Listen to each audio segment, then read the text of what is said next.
आपके सामने जो ये है बीएसआई का सीरीज 1 का मॉक टेस्ट। डेट है 11/11/2023। एसएफएम एएफएम एक ही बात है। आज मेरी वीडियो रिकॉर्ड हो रही है, आज तारीख है 12/1/2024। तो आज भी एक और मॉक टेस्ट है। तो उससे पहले मैं इस मॉक टेस्ट को सॉल्व करने जा रहा हूँ, बिकॉज मैं 11 तारीख को ये मॉक टेस्ट दे नहीं पाया था। सो हम इस मॉक टेस्ट को पूरा सॉल्व करेंगे। क्रेडिट पूरा बीएसआई को जाता है। ये मॉक टेस्ट पूरा बीएसआई का है। ये एमसीक्यूज अपन लास्ट में करेंगे, उससे पहले अपन क्वेश्चंस कर लेते हैं। देखना, सबसे पहले क्वेश्चन को पढ़ना, क्या कह रखा है ये। Tangent limited is considering calling 3 crore of 30 years ₹1000 bond issued 5 years ago with a coupon interest of 14%। तो मतलब बेसिकली इन लोगों ने क्या कर रखा होगा, बॉन्ड को इशू कर रखा होगा। 14% के 3 करोड़ के बॉन्ड थे। The bonds have a call price of 1150, मतलब 1000 रुपए के बॉन्ड को हम कितने पे रिडीम कर रहे हैं, 1150 पे। And had initially corrected proceeds of 2.19 crore since a discount of 30 पर बॉन्ड वाज ऑफर्ड। तो मतलब बेसिकली ये कह रहा है कि भाई जब हमने बॉन्ड को इशू करा था तो हमने 3 करोड़ के जो बॉन्ड इशू करे थे उसमें से पैसा कितना कलेक्ट करा था, 2.91 करोड़ ही कलेक्ट करा था। अच्छा, इनिशियल फ्लोटिंग कॉस्ट कितना है, 3,90,000। Company intends to sell company intends to sell 3 crore of 12% coupon rate 25 year bond to raise the funds for retiring old bonds.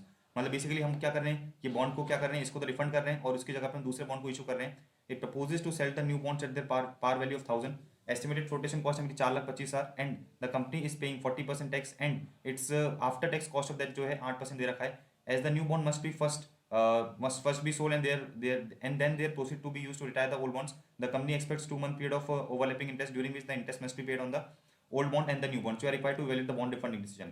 अच्छा, उससे पहले आपको एक बार फटाफट कॉन्सेप्ट समझा देता हूँ। अगर हमारा कोई बॉन्ड रिफंडिंग डिसीजन होता है तो हम ये देखते हैं बेसिकली कि हमारा जो है इनिशियल आउटफ्लो कितना हो रहा है। हम क्या करते हैं, इनिशियल आउटफ्लो निकालते हैं कि भाई हमारा आज की डेट पे आउटफ्लो कितना हो रहा है। फिर हम देखते हैं कि भाई हमको एनुअल सेविंग कितनी हो रही है, इन दोनों का जो डिफरेंस है। अगर ये एनपीवी इन दोनों की जो है अगर पॉजिटिव आ जाती है तो हम देखते हैं कि भाई ठीक है, जो बॉन्ड रिफंड डिसीजन है वो आप ले सकते हो। तो देखना, इनिशियल आउटफ्लो में क्या होगा। बेसिकली देखो, मैं एज्यूम कर रहा हूँ कि आप लोगों ने क्या कर रखा होगा, नोट्स वोट्स सब समझ रखे होंगे। तो हम डायरेक्टली इसको सॉल्यूशन से सॉल्व करते हैं। सबसे पहले इधर आ जाना। देखो, सबसे पहले हमें देखना है कि भाई हमारा इनिशियल आउटफ्लो क्या होगा। तो देखो, इनिशियल आउटफ्लो क्या होगा कि भाई मैंने क्या करा है, कॉल प्राइस मतलब बेसिकली 1150 के बॉन्ड को रिडीम करा है। स्टूपिड्स। तो देखना, 3 करोड़ का जो मेरा बॉन्ड है, 3 करोड़ की फेस वैल्यू कितनी थी, 3 करोड़ की बॉन्ड की फेस वैल्यू 1000 रुपए और मैंने रिडीम कितने पे करा है, 1150 मतलब एक बॉन्ड को मैंने 150 रुपए के प्रीमियम पे रिडीम करा है। तो देखना, 1150 माइनस इतना इंटू 30,000 बॉन्ड है, तो ये मेरा तो इनिशियल आउटफ्लो हुआ 45 लाख का। लेकिन अब समझना, ये जो इनिशियल आउटफ्लो है, ये जो इनिशियल आउटफ्लो है इसमें मुझे टैक्स शील्ड मिलेगी। मतलब बेसिकली आप क्या करोगे, इसको खर्चा बुक करोगे, आज अपनी बुक्स में इसको खर्चा बुक करोगे तो आपको 40% का टैक्स शील्ड मिलेगा। तो बेसिकली आपका नेट आउटफ्लो कितना होगा, 27 लाख। तो मैं इधर डबल टिक मार देता हूँ। अच्छा, और इनिशियल आउटफ्लो क्या होगा, बेसिकली ये अपने ले लिया, बॉन्ड प्राइस अपने ले लिया। आगे आगे देखना, नेक्स्ट इनिशियल आउटफ्लो मेरा क्या होगा कि जो मेरे फ्लोटेशन कॉस्ट है, जो मैंने नया बॉन्ड इशू करा है उसकी फ्लोटेशन कॉस्ट मैं आज पे करूंगा। तो देखो ये मेरा क्या होगा, 4,25,000 मेरा फ्लोटेशन कॉस्ट पे हो गया। आगे बढ़ते हैं। एक और चीज देखना, मैंने जो है बॉन्ड को इशू करा तो मेरे फ्लोटेशन कॉस्ट इनकर हुए इतने। अब क्या होगा कि जो मेरे ओल्ड बॉन्ड्स थे, ओल्ड बॉन्ड्स पे आप मेरी बात बड़े ध्यान से समझना। 3 करोड़ के बॉन्ड्स थे, ठीक है। 2.91 करोड़ मैंने क्या करा था, अपनी जेब में पैसा कलेक्ट करा था। 3 माइनस 2.19 करता हूँ तो ये आता है कितना, 0.09 करोड़। 0.09 करोड़ के क्या होंगे मेरे, ये होगा मेरा अनअमोटाइज खर्चा। अच्छा, अब इसके 30 साल थी, 30 साल थी, मैंने 5 साल इशू करे, मतलब इसका 25/30 कर देता हूँ मैं। तो इसका मतलब क्या है कि ये मेरा अनअमोटाइज खर्चा होगा। तो 0.09 इंटू 25/30 करता हूँ तो ये मेरा आता है करीबन 0.075। इसको मैं अपनी बुक्स में राइट ऑफ करूंगा। अगर इसको मैं राइट ऑफ करूंगा तो इसका मुझे टैक्स शील्ड मिलेगा कितना, 40%। तो 0.075 का अगर मैं 40% करता हूँ तो ये आता है करीबन कितना था, ये 1 करोड़ था। 3 लाख, 3 लाख का क्या होगा मेरा, 3 लाख का बेसिकली जो है मेरा सेविंग होगा। तो देखो ये रहा, tax saving on the amortize bond, unamortize discount on the old bond कितना आ रहा है, 3 लाख, ठीक है। तो 3 लाख का मेरा क्या हो रहा है, टैक्स सेविंग हो रहा है। अच्छा, तो अभी अपन ने क्या देखा, सबसे पहले तो कॉल प्रीमियम गया मेरी जेब से। अच्छा, फ्लोटेशन कॉस्ट गया मेरा, क्या हुआ कि अनअमोटाइज जो डिस्काउंट था उस पर मुझे टैक्स सेविंग मिली। अच्छा, एक और चीज, मेरा जो इनिशियल फ्लोटेशन कॉस्ट था वो 3,90,000 था। तो इसको भी मैं 30 साल की लाइफ में अमोटाइज करूंगा। 5 साल बीत चुके हैं तो बचा कितना, 3,90,000 into 25, 3,90,000 into 25 divide by 30 into वही 40% की टैक्स सेविंग होगी। तो मतलब ये मेरा इन्फ्लो होगा। अच्छा, ये 3 लाख इधर हटा के आप इधर लिख सकते हो, ये हो गया 3 लाख। अच्छा, आगे बढ़ते हैं। अब इसने कह रखा है कि ओवरलैपिंग इंटरेस्ट मुझे देना पड़ेगा। भाई होता ये है कि भाई मेरे जो बॉन्ड इशूड है, मेरे बॉन्ड इशूड है, मैं क्या करूँ, नए बॉन्ड इशू करूंगा और इनको रिपे करूंगा। नए बॉन्ड इशू करके इनको रिपे करूंगा। अब हो ये रहा, ये बोल रहे हैं कि भाई नए बॉन्ड इशू करने में 2 महीने लग जाएंगे आपको। नए बॉन्ड इशू करने में 2 महीने लग जाएंगे, मतलब आपको इन 2 महीने का भी तो इंटरेस्ट पे करना पड़ेगा ना। तो ये भी क्या है आपका फ्लोटेशन, सॉरी ये भी क्या है आपका इंटरेस्ट कॉस्ट है। तो देखना, आपका 3 करोड़ के क्या थे, बॉन्ड थे 3 करोड़ पे 14% कितना बनता है, तो ये रहा 3 करोड़ के आपके बॉन्ड है इंटू 14 टक्का 2 महीने का है, इंटू 2 डिवाइड बाई 12, आपको इतना इंटरेस्ट पे करना पड़ेगा, लेकिन आपको इतनी टैक्स सेविंग हो जाएगी, मतलब 4,20,000 आपका आउटफ्लो होगा। तो नेट आउटफ्लो कितना हुआ आपका? 27 लाख हुआ, 4,25,000 हुआ, 4,20,000 का आपका अगेन आउट हुआ, लेकिन आपके ये दो इनफ्लो हुए, तो आपका 31,15,000, 31,15,000 आपकी डेट, आज की डेट पे आपका क्या है? नेट आउटफ्लो है। अब अपन देखेंगे कि भाई अपन को एनुअल सेविंग कितनी हो रही है। चलते हैं अपन एनुअल सेविंग पे, बहुत इजी है एनुअल सेविंग निकालना। देखो ये एक तो है ओल्ड बॉन्ड, ये है न्यू बॉन्ड। अच्छा ओल्ड बॉन्ड जो है 3 करोड़ के थे, उसका 14% आप हर साल इंटरेस्ट पे कर रहे थे, मतलब हर साल आपका खर्चा आ रहा था 42 लाख, लेकिन हर साल आपको टैक्स शीट मिल रही थी 10-40% की, मतलब आपका हर साल का 25,20,000 का क्या हो रहा था? 25,20,000 का आपका जो है नेट खर्चा आ रहा था हर साल का। अच्छा अभी अपन ने देखा था वही जो अपना 9 लाख था, उसका अपन उसका अमोटाइजेशन हो रहा था, तो हर साल जब उसका अमोटाइजेशन होगा तो उसको आपको उस पर आपको टैक्स शीट मिलेगी। तो 9 लाख का आपका क्या था? डिस्काउंट था, मतलब वही था ना 3 - 2.91, तो कितना था? 9 लाख। 9 लाख का आपका क्या था? डिस्काउंट था, उसका डिवाइड बाई 30 कर दिया, मतलब हर साल मैं इतना खर्चा बुक करूंगा, लेकिन अगर मैंने इतना खर्चा बुक करा है मुझे टैक्स शीट मिलेगी कितने की? 12,000 की। वही फ्लोटेशन कॉस्ट पे शीट मिलेगी तो कितना गई? 25,02,800। अच्छा न्यू बॉन्ड का मैंने सेम निकाला कि भाई जब मैं न्यू बॉन्ड इशू करूंगा तो मैं हर साल 12% पे ब्याज दूंगा इतना, लेकिन उसमें मुझे टैक्स शीट मिलेगी कितनी? 40 टक्का, तो ये कितना हो गया? 21,60,000। वही अगेन जो मेरे फ्लोटेशन कॉस्ट है न्यू बॉन्ड पे जो फ्लोटेशन कॉस्ट है उसका मुझे टैक्स टैक्स सेविंग मिलेगी इतनी। तो बेसिकली मुझे ये पता चल रहा है कि जो मेरे ओल्ड बॉन्ड थे उसका हर साल का खर्चा कितना आ रहा था? 25,02,800। अच्छा न्यू बॉन्ड है उसका हर साल का खर्चा कितना आ रहा है? इतना, मतलब हर साल मुझे सेविंग सेविंग कितनी हो रही है? 349,600। अच्छा इसकी मैं पीवी करके ले आऊंगा, 25 साल का है ये, तो देखना 349,600 की मैंने पीवी करी 25 साल की, तो कितना आया ये? 37,31,980, मतलब बॉन्ड रिफंडिंग डिसीजन से जो है मेरा नेट सेविंग एनुअल सेविंग की जो है पीवी आज की डेट पे है इतनी 37,31,980। और इनिशियल इन्वेस्टमेंट मेरा कितना है? इनिशियल इन्वेस्टमेंट अपन ने निकाला नीचे जस्ट ये रहा, वो आ रहा है इतना, तो एनपीवी मेरी निकल के आई इतना, तो मैं बोलूंगा कि भाई ठीक है refunding of bond is recommended as NPV is positive. देखो मैं अगेन अज्यूम कर रहा हूँ कि आपको कॉन्सेप्ट्स पता है, कॉन्सेप्ट्स आपको रिवाइज करने पड़ेंगे, हम बेसिकली उन कॉन्सेप्ट्स के बेसिस पे क्या कर रहे हैं? क्वेश्चंस को सॉल्व कर रहे हैं, तो अपना जो है 7 नंबर का क्वेश्चन पूरा सॉल्व हो गया है। आगे बढ़ते हैं अपन। अच्छा अपन जो डिस्काउंटिंग करते हैं वो after tax cost of debt से करते हैं, तो देखो 8% दे रखी है, तो 8% से अपने क्या करी? डिस्काउंटिंग करी। 8% की पीवी फैक्टर निकाला मैंने, एन्युटी वाला पीवी फैक्टर मल्टीप्लाई करा, तो ये मेरी 37,31,980 की वैल्यू हो गई। ऑलराइट सेकंड क्वेश्चन करें अपन, चलो जी।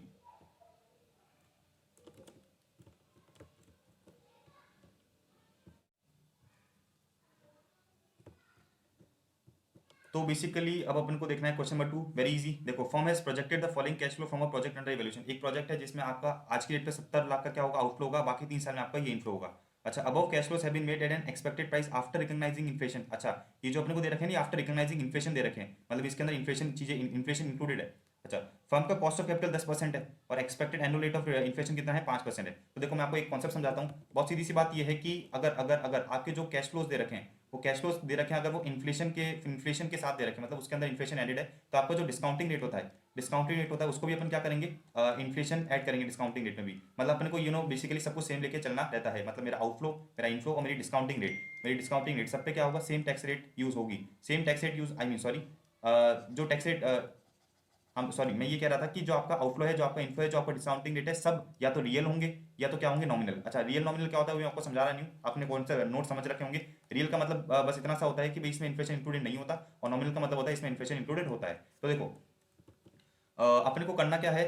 अपने को ये देखना है कि ये प्रोजेक्ट अपन एक्सेप्ट करें कि नहीं करें। अपने को बता रखा है ये सारे में इन्फ्लेशन इंक्लूडेड है, और अपने को देखो कॉस्ट ऑफ कैपिटल 10% दे रखा है और expected annual rate of inflation दे रखा है 5%, मतलब इसमें तो 5% इंक्लूडेड है, तो अपन क्या करेंगे? कॉस्ट ऑफ कैपिटल में जो है इस इन्फ्लेशन को इंक्लूड कर देंगे। तो दो रास्ते हैं, आप क्या करो कि कॉस्ट ऑफ कैपिटल में इन्फ्लेशन इंक्लूड करके डिस्काउंटिंग कर दो, या फिर दूसरा काम ये कर सकते हो कि जो आपको कैश फ्लोज दे रखे हैं उसको रियल बना दो, कैश फ्लोज दे रखे हैं उसको रियल बना दो, फिर क्या करो? 10% से डिस्काउंटिंग कर लो। तो देखो वेरी इजी, इन लोगों ने भी वही कर रखा होगा।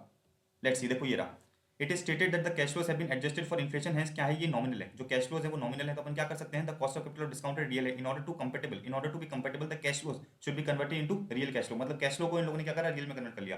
तो मेरे नॉमिनल कैश फ्लो थे, ठीक है, मेरे नॉमिनल क्या थे? कैश फ्लो थे, मैंने जो है इन्फ्लेशन फैक्टर निकाला और बेसिकली इनको क्या करा? आज की रेट पे रियल में कन्वर्ट कर दिया, मतलब ये वाला इसमें क्या हो रहा होगा? इसमें जो है बेसिकली 5% इंक्लूडेड होगा, तो बेसिकली अपन इसको ऐसे भी समझ सकते हैं कि भाई एक्स में क्या करूंगा?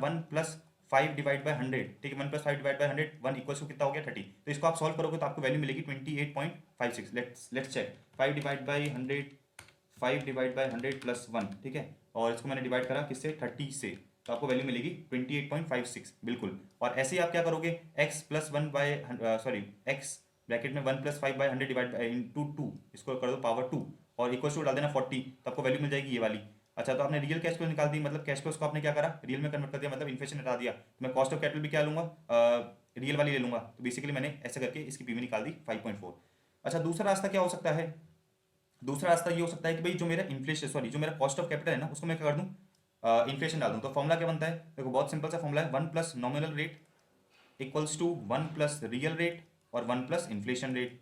तो अपने को क्वेश्चन क्या दे रखा है, 1 प्लस रियल रेट दे रखा है 1 प्लस 10 डिवाइड बाई 100 कर देता हूँ, और इन्फ्लेशन कितना बता रखा है 1 प्लस 5 डिवाइड बाई 100 कर दूँ। तो इसको सॉल्व करोगे तो आपको मिलेगा 15.5%। चेक करते हैं, 10 डिवाइड बाई 100 प्लस 1, इसको डाला मेमोरी में, 5 डिवाइड बाई 100 प्लस 1, इसको मल्टीप्लाई करा, इससे आया अपना बिल्कुल -1 इंटू 100 करा, मेरा आया तो 15.5%। तो आपका 15.5% आ जाएगा। तो मेरे जो नॉमिनल कैश फ्लो दे रखे हैं उसको मैंने क्या करा, 15.5 से क्या करा, डिस्काउंटिंग करी, तो बेसिकली मेरी 5.41 की पी जाएगी। तो दोनों से करोगे आंसर सेम ही आएगा। तो हम कह रहे हैं कि भाई ठीक है, आपका पॉजिटिव एनपीवी है, प्रोजेक्ट जो है आप एक्सेप्ट कर सकते हो।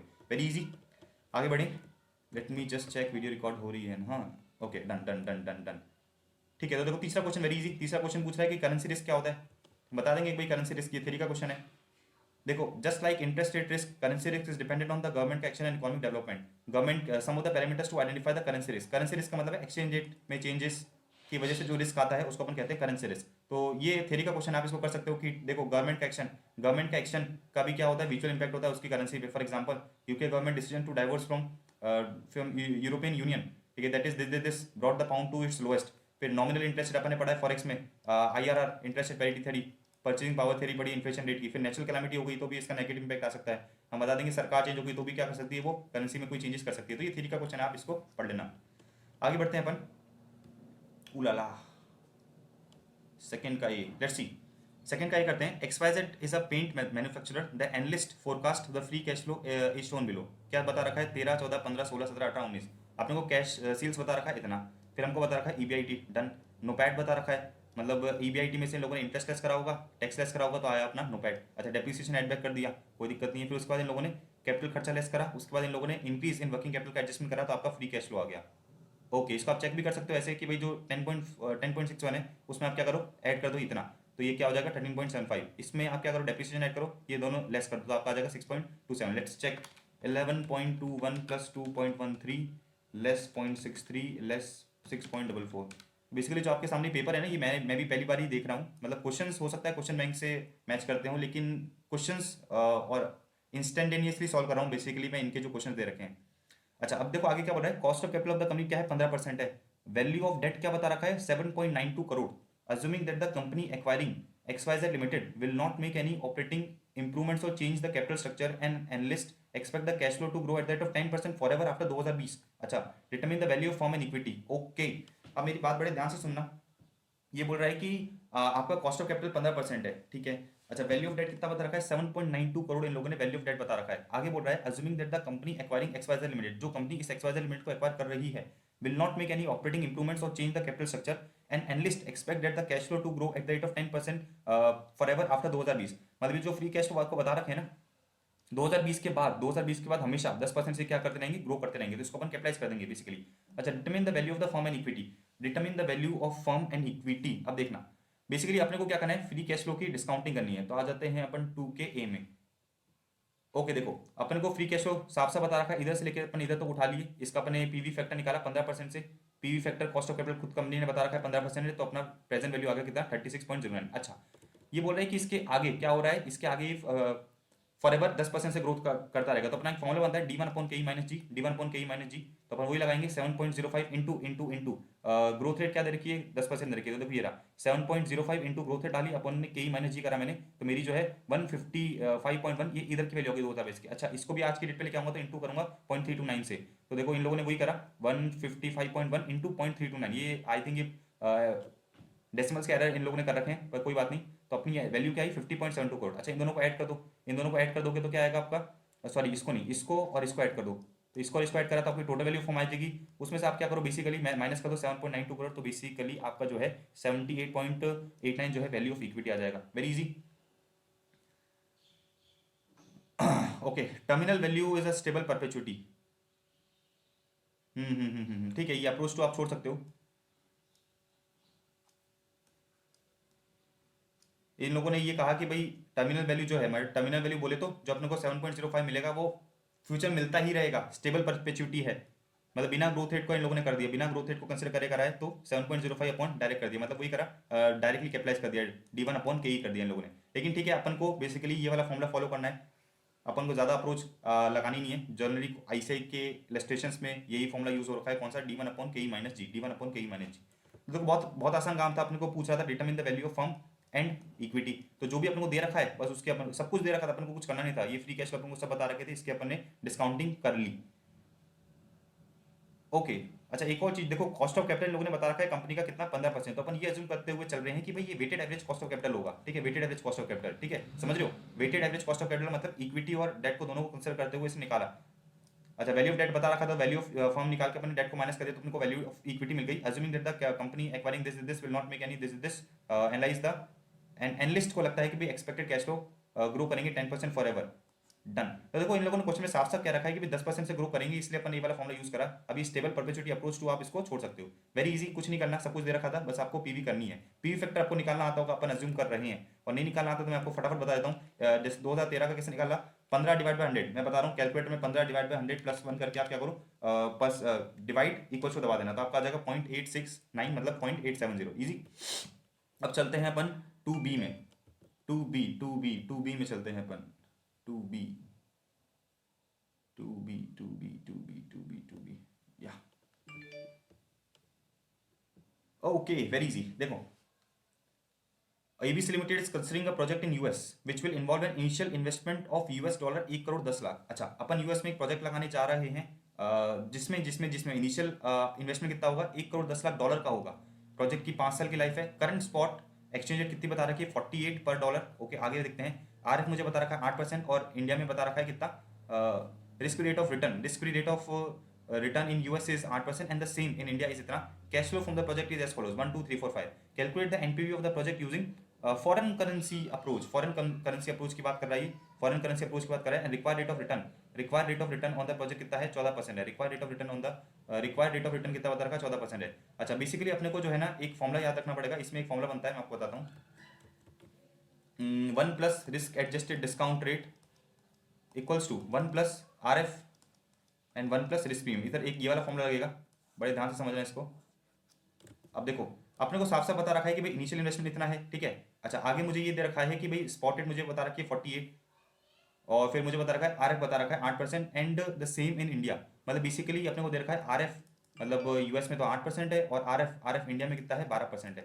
ये RF बता रखा है, तो 8 किसका है, 8 है अपना यूएस का, और 12 किसका है, इंडिया भारत का है। Cash flow from the project is as follows. अच्छा, required rate of return on the project is कितना, 14%। अब ये देखो फॉरेन करेंसी अप्रोच से बोल रहा है ना, तो सबसे पहले अपन क्या करेंगे, रिस्क प्रीमियम निकालेंगे। देखो सिंपल सी बात है, ये जो कैश फ्लोज है ना, इसको मुझे क्या करना है, डिस्काउंट करना है। अब सवाल आता है डिस्काउंट किससे करा जाए, तो आप कहोगे कि भाई डिस्काउंट डायरेक्ट 14 से कर देंगे, लेकिन ये 14 तो required rate of return India की है ना, 14 किसकी है, required rate of return India की। अपन को क्या करना पड़ेगा, ये बोले फॉरेन करेंसी अप्रोच से करो, तो बेसिकली मुझे क्या करना पड़ेगा, रिक्वायर्ड रेट ऑफ रिटर्न निकालनी पड़ेगी फॉरेन की। कैसे निकालूंगा, देखना सिंपल, ये मैंने फॉर्मूला यूज करा, इसको ऊपर नीचे कर सकते हैं क्या, ओहो,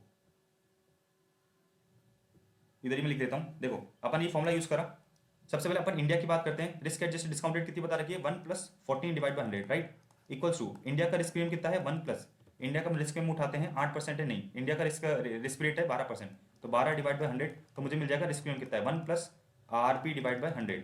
अब जाओ इसको सॉल्व करो, कितना आ रहा है, ये करोगे आप 14/100 प्लस 1, इसका आएगा 1.14, इसका आएगा 1.12, राइट, और ये आ जाएगा 1 plus R risk premium upon 100। इसको सॉल्व करते हैं, 1.14 डिवाइड बाय 1.12, ठीक है, -1 इंटू 100। तो बेसिकली मेरे कैलकुलेटर में ये कितना बन रहा है, कुछ गड़बड़ हुई है क्या, एक सेकेंड, 1.14 डिवाइड बाय 1.12 -1 इंटू 100 कुछ गड़बड़ हुई है। 14 डिवाइड बाय 100 सही है। अपन ने risk rate of return India की थी 12%, okay done, and risk premium 14 divide by 100 plus 1 आता है 1.14, 12 डिवाइड बाय 100 प्लस 1 आता है 1.12, तो 1.14 डिवाइड बाय 1.12, ओके। फिर अपन ने करा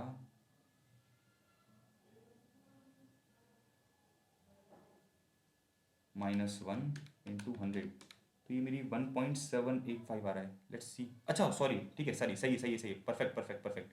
तो अपना रिस्क प्रीमियम इसको सॉल्व करने से कितना निकल के आ रहा है, 1.78, अपन लिख लेते हैं इसको 6। रिस्क प्रीमियम समझ में आ गया। अच्छा, अब ये तो अपने निकाला रिस्क प्रीमियम, अब अपन को क्या करना है, यूएस की क्या निकालनी है, REDR।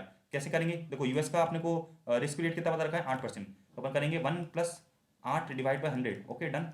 फिर अपन करेंगे 1 प्लस रिस्क पे अपन इधर निकाला कितना है 1.786 राइट। इसको अगर डिवाइड बाय 100 करो, इसको सॉल्व करते हैं अपन कितना आ रहा है, तो 1.786 डिवाइड बाय 100 प्लस 1, इसको डाला मैंने मेमोरी में और 1.08 से मल्टीप्लाई कर दिया इसको मैंने, तो ये मेरा बनता है करीबन -1 इंटू 100, तो ये 9.9 समथिंग बन रहा है। मेरा जो ऑलरेडी आ रहा है ना वो आ रहा है 9.9, तो अपन इसको एक बार 9.9 ले सकते हैं, फिर 10% ले सकते हैं। अब अपन चलते हैं सॉल्यूशन में। सब कुछ समझ लिया आपने, अब सॉल्यूशन पे आ जाओ। अपन कर रहे थे 2 का बी, देखो इन लोगों ने वही निकाला 9.9% निकाल दिया जो मैंने निकाला, और ये अपने को कैश फ्लो दे रखे, इसकी पीवी कर दी, ये आ गया आपका पीवी फैक्टर लेस इन्वेस्टमेंट कर दिया, तो आ गया मेरा 1.013। ये आज की डेट की एनपीवी है, तो इसको कन्वर्ट करना चाहोगे किससे, आज की डेट की स्पॉट से, तो आपको इतने का फायदा होगा। Very easy very easy very easy. अच्छा अब देख लो आप, discuss the main features of VAR, value at risk. Value at risk, तो इसका मैंने शॉर्टकट बनाया था, PQRST होता है, PRST प्रोबेबिलिटी है, रिस्क कंट्रोल है, स्टैटिस्टिकल मेथड है, और T फॉर टाइम होराइजन है, तो वो रहा प्रोबेबिलिटी, फिर PR for risk, risk last में होगा,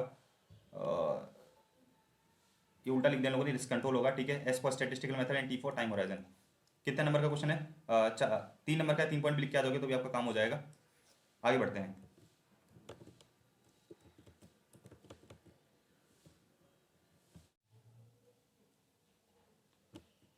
अपन चलते हैं नेक्स्ट क्वेश्चन पे, और वो है क्वेश्चन नंबर 3 का ए। चलो जी देखते हैं 3 का ए में क्या दे रखा है।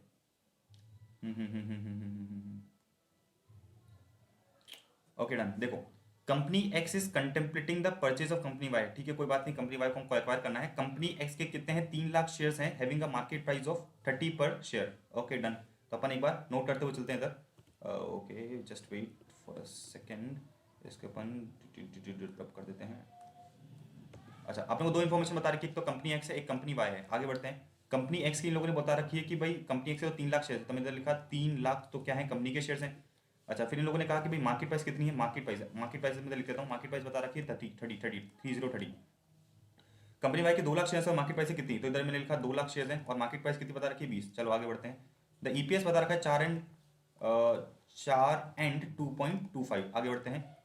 द कंपनी एक्स, ठीक है, management of both the companies are discussing 2 alternative proposals for exchange of shares in the indicated below, ठीक है, मतलब प्रपोजल दे रखा है कि भाई हमें शेयर एक्सचेंज रेशियो किस तरह से रखना है in proportion to the relative EPS of the 2 companies. तो बेसिकली कौन किसको एक्वायर कर रहा है, ये है टारगेट कंपनी, ये लिख देता हूँ मतलब टारगेट, और ये है एक्वायरर। अच्छा, ये इसको एक्वायर करना चाहती है, अपने को पता होगा रेलेवेंट फैक्टर का फॉर्मूला होता है टारगेट अपॉन एक्वायरर, नोट्स में से आपको पता चलेगा ये टारगेट अपॉन एक्वायर, मतलब बेसिकली पहला एक्सचेंज रेशियो लोगों ने क्या बताया 2.25 डिवाइड बाय 4, इस एक्सचेंज रेशियो में क्या बटेगा, मामला बटेगा। दूसरा इन लोगों ने कहा 0.5 share of X for every 1 share of एथा, ठीक है, you are required to calculate the EPS after merger under the 2 alternatives. चलो देखते हैं, बहुत इजी है, very easy very easy very easy. सबसे पहले इन लोगों ने बोला कि भाई कितना ईपीएस होगा आफ्टर मर्जर, तो सबसे पहले बेसिकली आप ये देख लो कि भाई कितने शेयर्स इशू होंगे, तो देखो कितने शेयर्स इशू होंगे 2 लाख। इन लोगों ने कहा कि भाई 2.25:4 का क्या होना चाहिए आपका, मतलब 4 के बदले में 2.5, तो डिवाइड बाय मैंने 4 करा इंटू 2.25 करता हूँ तो कितना आता है, ये करो इसको 2 लाख इंटू 2.25 डिवाइड बाय 4, मतलब बेसिकली 1,12,500, 1,12,500 मेरे क्या होंगे शेयर्स इशू होंगे, 1,12,500 मेरे क्या होंगे शेयर्स इशू होंगे। अच्छा, अब इसने कहा कि भाई ये बोल रहा है कि ईपीएस निकालो आफ्टर मर्जर। ओके देखो, सबसे पहले इसके 3 लाख शेयर्स हैं, इसकी 3 लाख शेयर्स हैं, इसका ईपीएस कितना है, तो इसका प्रॉफिट कितना होगा, 4 इंटू 3 ये हो गया 12 लाख, तो लिखा मैंने 12 लाख। ओके, इधर देखो ये मेरे शेयर्स हैं, इसका प्रॉफिट कितना होगा बाय का, तो 2 लाख इंटू 2.25, 2 लाख इंटू मैं 2.25 करता हूँ तो ये बनता है 4,50,000, तो टोटल प्रॉफिट कितना हो गया मेरा 16,50,000 हो गया, तो दोनों का मर्ज प्रॉफिट कितना होगा 16,50,000। अच्छा, अब मुझे ये बताओ कि भाई total number of shares after merger क्या होंगे, तो 3 लाख तो इसके शेयर्स थे, प्लस इसने इशू कितने करे 1,12,500, तो टोटल कितना हो गया 16,50,000 डिवाइड बाय इतना। तो देखो सॉल्यूशन में इन लोगों ने यही कर रखा होगा। चलते हैं अपन आगे। तो देखो 16,50,000 तो ये ले लिया इन लोगों ने, और डिवाइड बाय कर दिया 4,12,500, इन दोनों को ऐड कर दिया, तो मेरा ईपीएस कितना निकल के आया, ईपीएस मेरा निकल के आया, इसको डिवाइड करो 16,50,000 डिवाइड बाय कर दो 4,12,500 से, मेरा ईपीएस निकल के आया 4, देखो ये रहा ईपीएस निकल गया 4। ओके अच्छा, तो ईपीएस आपका निकल के आएगा 4, ठीक है, टोटल नंबर ऑफ शेयर्स ये रहा, एंड देखो EPS before merger and EPS after merger का ईपीएस कितना निकल के आया 4। अब देखो इसने एक और चीज पूछी है कि भाई impact of EPS for the shareholders of 2 companies, कि भाई दोनों के शेयरहोल्डर्स को क्या इंपैक्ट रहा। अब बड़े ध्यान से समझना, क्या कि भाई जो कंपनी एक्स है उसका पहले ईपीएस कितना था 4, ठीक है, कंपनी एक्स का पहले ईपीएस कितना था 4, और अभी भी कितना है मर्जर के बाद कितना निकल के आया 4, तो कोई इंपैक्ट आया क्या, नहीं आया, कुछ इंपैक्ट नहीं आया। अब चलते हैं अपन वाई पे। वाई का देखो, वाई का पहले ईपीएस कितना था 2.25, तो हम बताएंगे कि भाई देखो y का पहले ईपीएस था 2.25, अब y की बात करते हैं। तो बड़े ध्यान से समझना इस चीज को, बहुत इंपॉर्टेंट कॉन्सेप्ट है भाई। पहले जो है y के पास 4 शेयर्स थे, ठीक है। पहले किसके पास थे? हाँ सॉरी, देखो पहले जो है y को एक शेयर पे क्या मिल रहा था? 2.25 का ईपीएस मिल रहा था। पहले जो y है उसको एक शेयर पे क्या मिल रहा था? 2.25 का ईपीएस मिल रहा था। y जो है उसको एक शेयर पे 2.25 मिल रहा था। अब मेरी बात बड़े ध्यान से सुनना। अब फॉर एग्जाम्पल हमने क्या करा, एक्सचेंज रेशियो रखा इतना, मतलब अगर आपके पास 4 शेयर हैं तो हम आपको 2.25 देंगे। तो एक बात बताओ कि अगर आपके पास एक शेयर है तो आपको कितना शेयर मिलेगा? तो इसको अगर मैं सॉल्व करूं तो कितना बन के आता है ये? 2.25 डिवाइड बाय 4। मतलब अगर आपके पास एक शेयर है तो आपको एक्स कंपनी का कितना शेयर मिलेगा? इतना। बात समझ में आ रही है? मतलब आपको एक्स कंपनी का शेयर मिलेगा इतना। अच्छा, अब एक शेयर, एक्स का एक शेयर पे ईपीएस आ रहा है 4, तो एक्स का जो है 2.25 डिवाइड बाय 4 शेयर पे कितना ईपीएस आएगा? इसको करो सॉल्व। तो इसको सॉल्व करोगे तो ये आएगा निकल के कितना? 2.25, राइट। कैसे करोगे? 4 इंटू 2.25 डिवाइड बाई 4। तो हम कहेंगे कि भाई जो वाई वाला बंदा है उसको भी ईपीएस, जो वाई वाला बंदा है उसका भी ईपीएस सेम ही है। तो मैंने इंपॉर्टेंट कॉन्सेप्ट समझाया, नहीं समझ में आया तो इसको वापस क्या कहते हैं, पैक करके देख लेना। Very easy. अच्छा, जो सेम फंडा लगेगा अब जब अपन ईपीएस निकालेंगे इस तरह से, तो इसको मैं करा रही हूँ, जैसे मैंने ये वाला करा दिया तो सेकंड अल्टरनेटिव में सेम काम होगा इधर। तो ये अपना थर्ड का ही हो गया। यार ऐसे में का इतना लल्लू आता है क्या? चलो सबसे पहले कर लेते हैं technicals, sorry what are the principles of technical analysis. जहां तक मुझे याद है 3 होते हैं, MPH।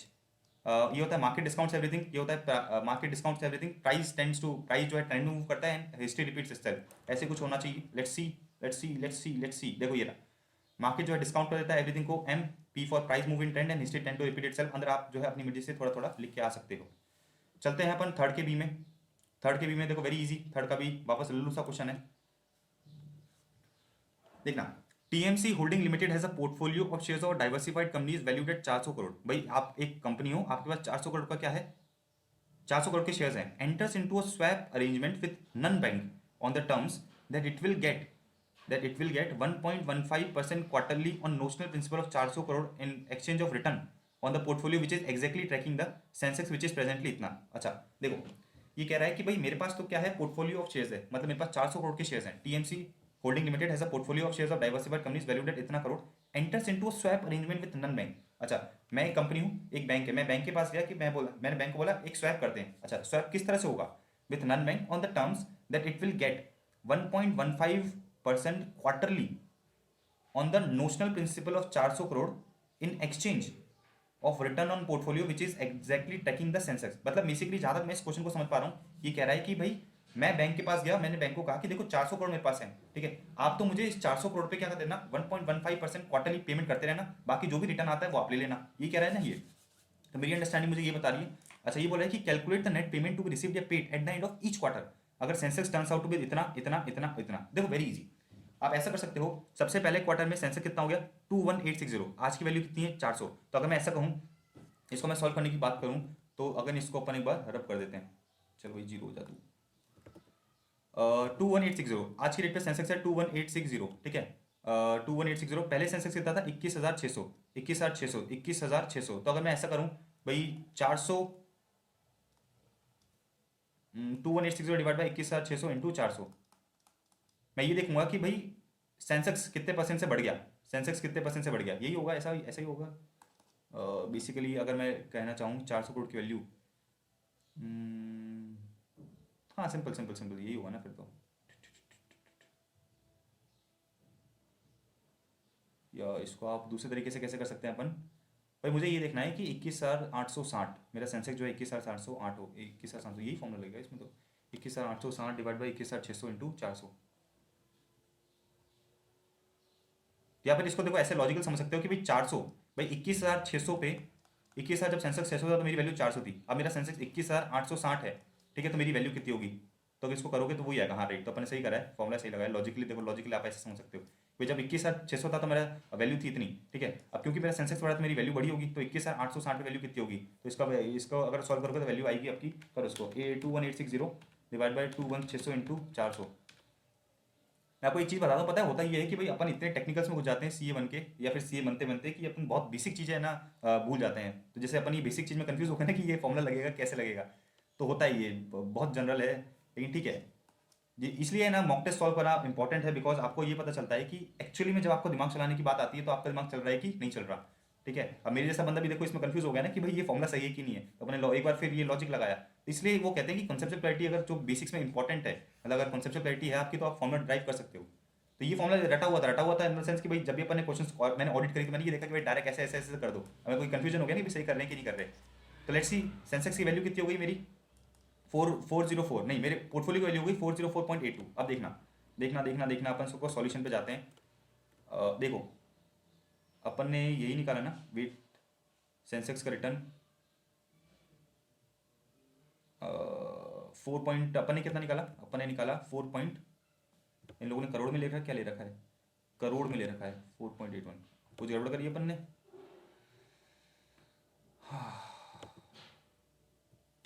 400 लाख था क्या था अपना, ये था अपना 400 अच्छा 400 करोड़, तो अपन ने गड़बड़ तो करनी नहीं चाहिए अपन को। Let's see Sensex turns out to be इतना, तो अपने कुछ कैलकुलेशन में एरर करी है बेसिकली। लेट्स चेक वापस वापस देखते हैं। 21860 डिवाइड बाय 21,600, ये तो अपने सही लिया ना, 21860 डिवाइड बाई 21,600 इंटू 400, 404.81 ही बनता है यार ये तो। अच्छा okay, done done done done, ठीक है, तो सही निकाला ना अपने 404.82 तो टोटल वैल्यू है कितनी है, ये टोटल वैल्यू है, टोटल वैल्यू।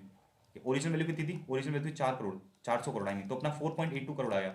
4.82 करोड़ कितना है नेट एडिशन, 4.82 करोड़ कितना है नेट एडिशन। तो बेसिकली देखना सामने वाला बंदा फिक्स्ड रिटर्न रिसीवेबल, सामने वाला बंदा मुझे 4.6 करोड़ देगा, कैसे देगा, अपन इसको ऐसे निकाल सकते हैं कि आपका जो 400 करोड़ है, 400 करोड़ का 1.15% निकालो तो कितना आ रहा है, 400 करोड़ का अगर मैं कहूँ 1.15% आता है 4.6, ठीक है, तो सामने वाला बंदा मुझे देगा 4.6, राइट, ठीक है, सामने वाला बंदा क्या देगा मुझे 4.6 देगा, मैं उसको कितना दूंगा 4.8184, तो 4.8148 कर दूं माइनस 4.6 कर दूं तो 0.2148 मुझे अपनी जेब से उसको देना पड़ेगा। Very easy. अब देखना वापस चलते हैं आगे, ठीक है, देखो इन बेसिक्स में कंफ्यूज मत हो जाना, अपने सब कुछ सही भी करा लेकिन फिर आपने बाद में कंफ्यूज हो गए, इसलिए मॉक टेस्ट अगेन इंपॉर्टेंट है, आपको पता चलता है कि आप कहाँ कहाँ अटक जाते हो।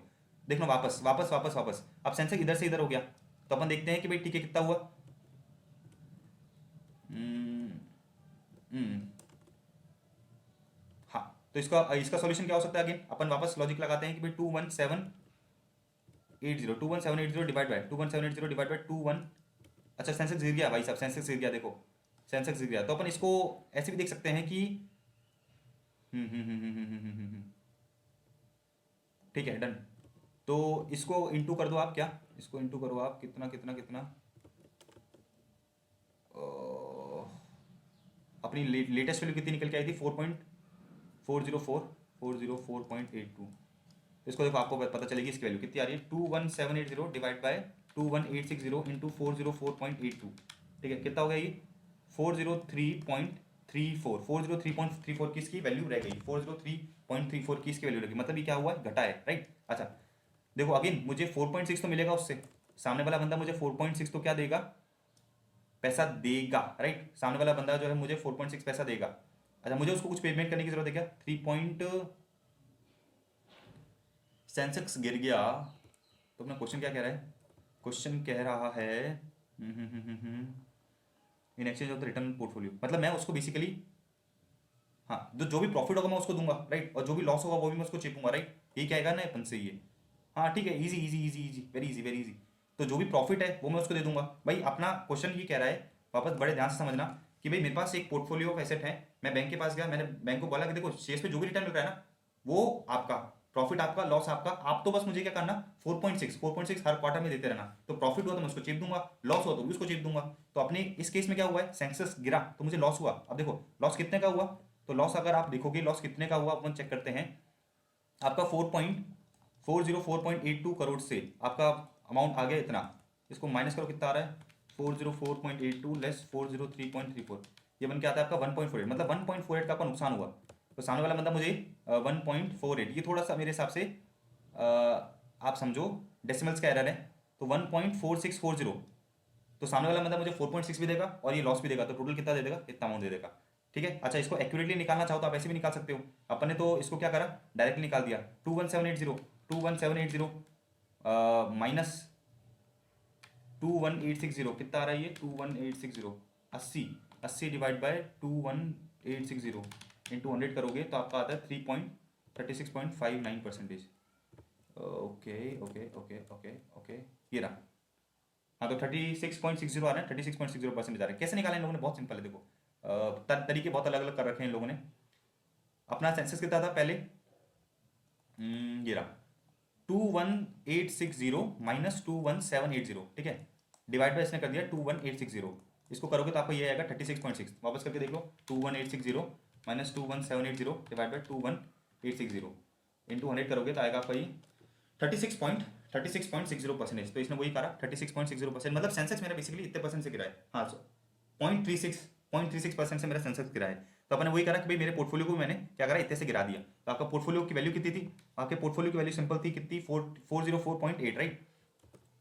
404.82 थी ना। तो आप ऐसा भी कर सकते हो कि ठीक है 404.82 की जो वैल्यू थी उसमें से मैं क्या करूंगा 0.366% को गिरा दूंगा। तो 404.82 इंटू इंटू इंटू करना 0.366%, तो आपका वैल्यू आएगा 1.48। तो आपका सेक्शन सॉरी आपका जो क्या बोलते हैं अमाउंट है वो 1.48 ही निकल के आ रहा है। इन लोगों ने क्या करा है रे, 1.46 क्यों लिया है? 1.46 किस हिसाब से ले लिया अमाउंट पेबल? भैया अगर आप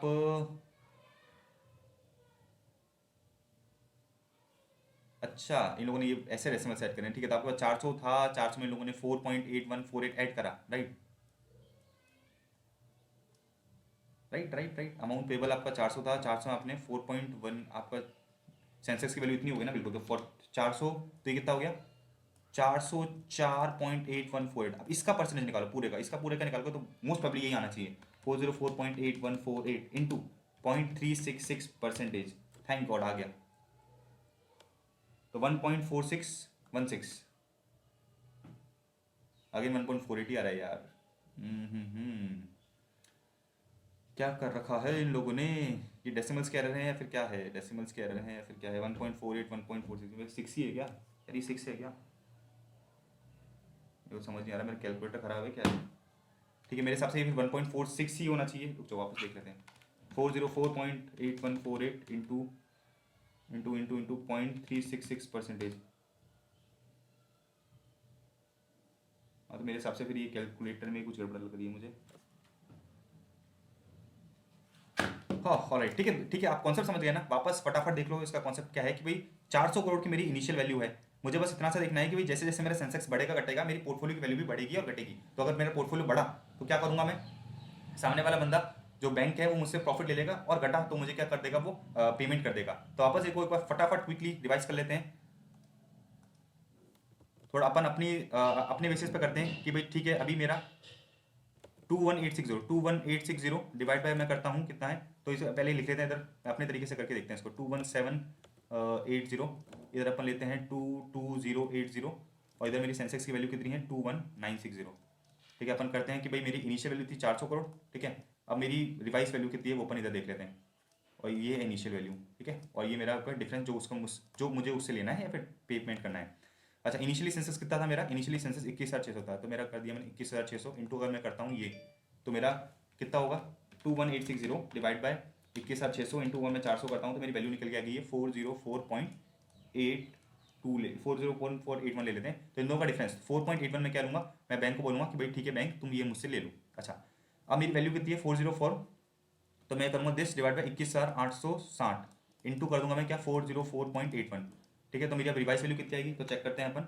21780 डिवाइड बाई 21860 इंटू 404.81 आ जाओ। तो ये आ गया मेरा वैल्यू कितनी 403.3, अपन 3 ले लेते हैं इसको, ठीक है। अब देखना मेरी वैल्यू कितने से कितनी गिर गई, इधर से लेके इतनी इतनी हो गई। तो अगर मैं करूँ 404.81 लेस 403.33 कितना गया 1.48।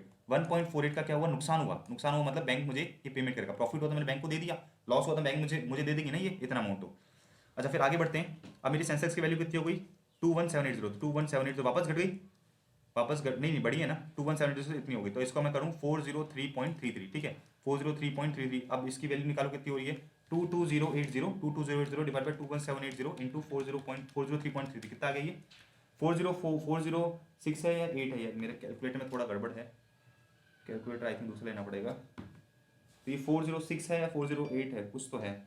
समझ नहीं आ रहा क्या है ये, 406.88 है या 408.88 है, 406.88 है या फिर मेरे हिसाब से 408.8 है, मेरी कैलकुलेटर में कुछ गड़बड़ है, इसको आप चेक कर लेना, ऐसे कुछ है। तो इन दोनों का डिफरेंस कर लेना आप कितना आ रहा है। अब इनके अकॉर्डिंग देखो, इनके अकॉर्डिंग डिफरेंस कितना बनना चाहिए, 5.5096 बनना चाहिए, तो फिर ये 40.88 होना चाहिए। तो एक बार करो इसको, 408.88 लेस 403.33, हाँ ठीक है, 5.55 के आसपास बन रहा है, बिल्कुल यही है। तो ये 40.8 समथिंग होगा। ये मेरे थोड़े मेरे कैलकुलेटर में दिक्कत है जिसमें 6 और 8 मैच नहीं हो पा रहा कि 6 है 8 है या फिर 9 है। ओके, तो बेसिकली आपको बस यही करना है कि आपको तो निकालते जाना है कि भाई सेंसस के बेसिस पे आपकी वैल्यू कितनी आ रही है एंड आपको फिक्स अमाउंट कितना मिलेगा।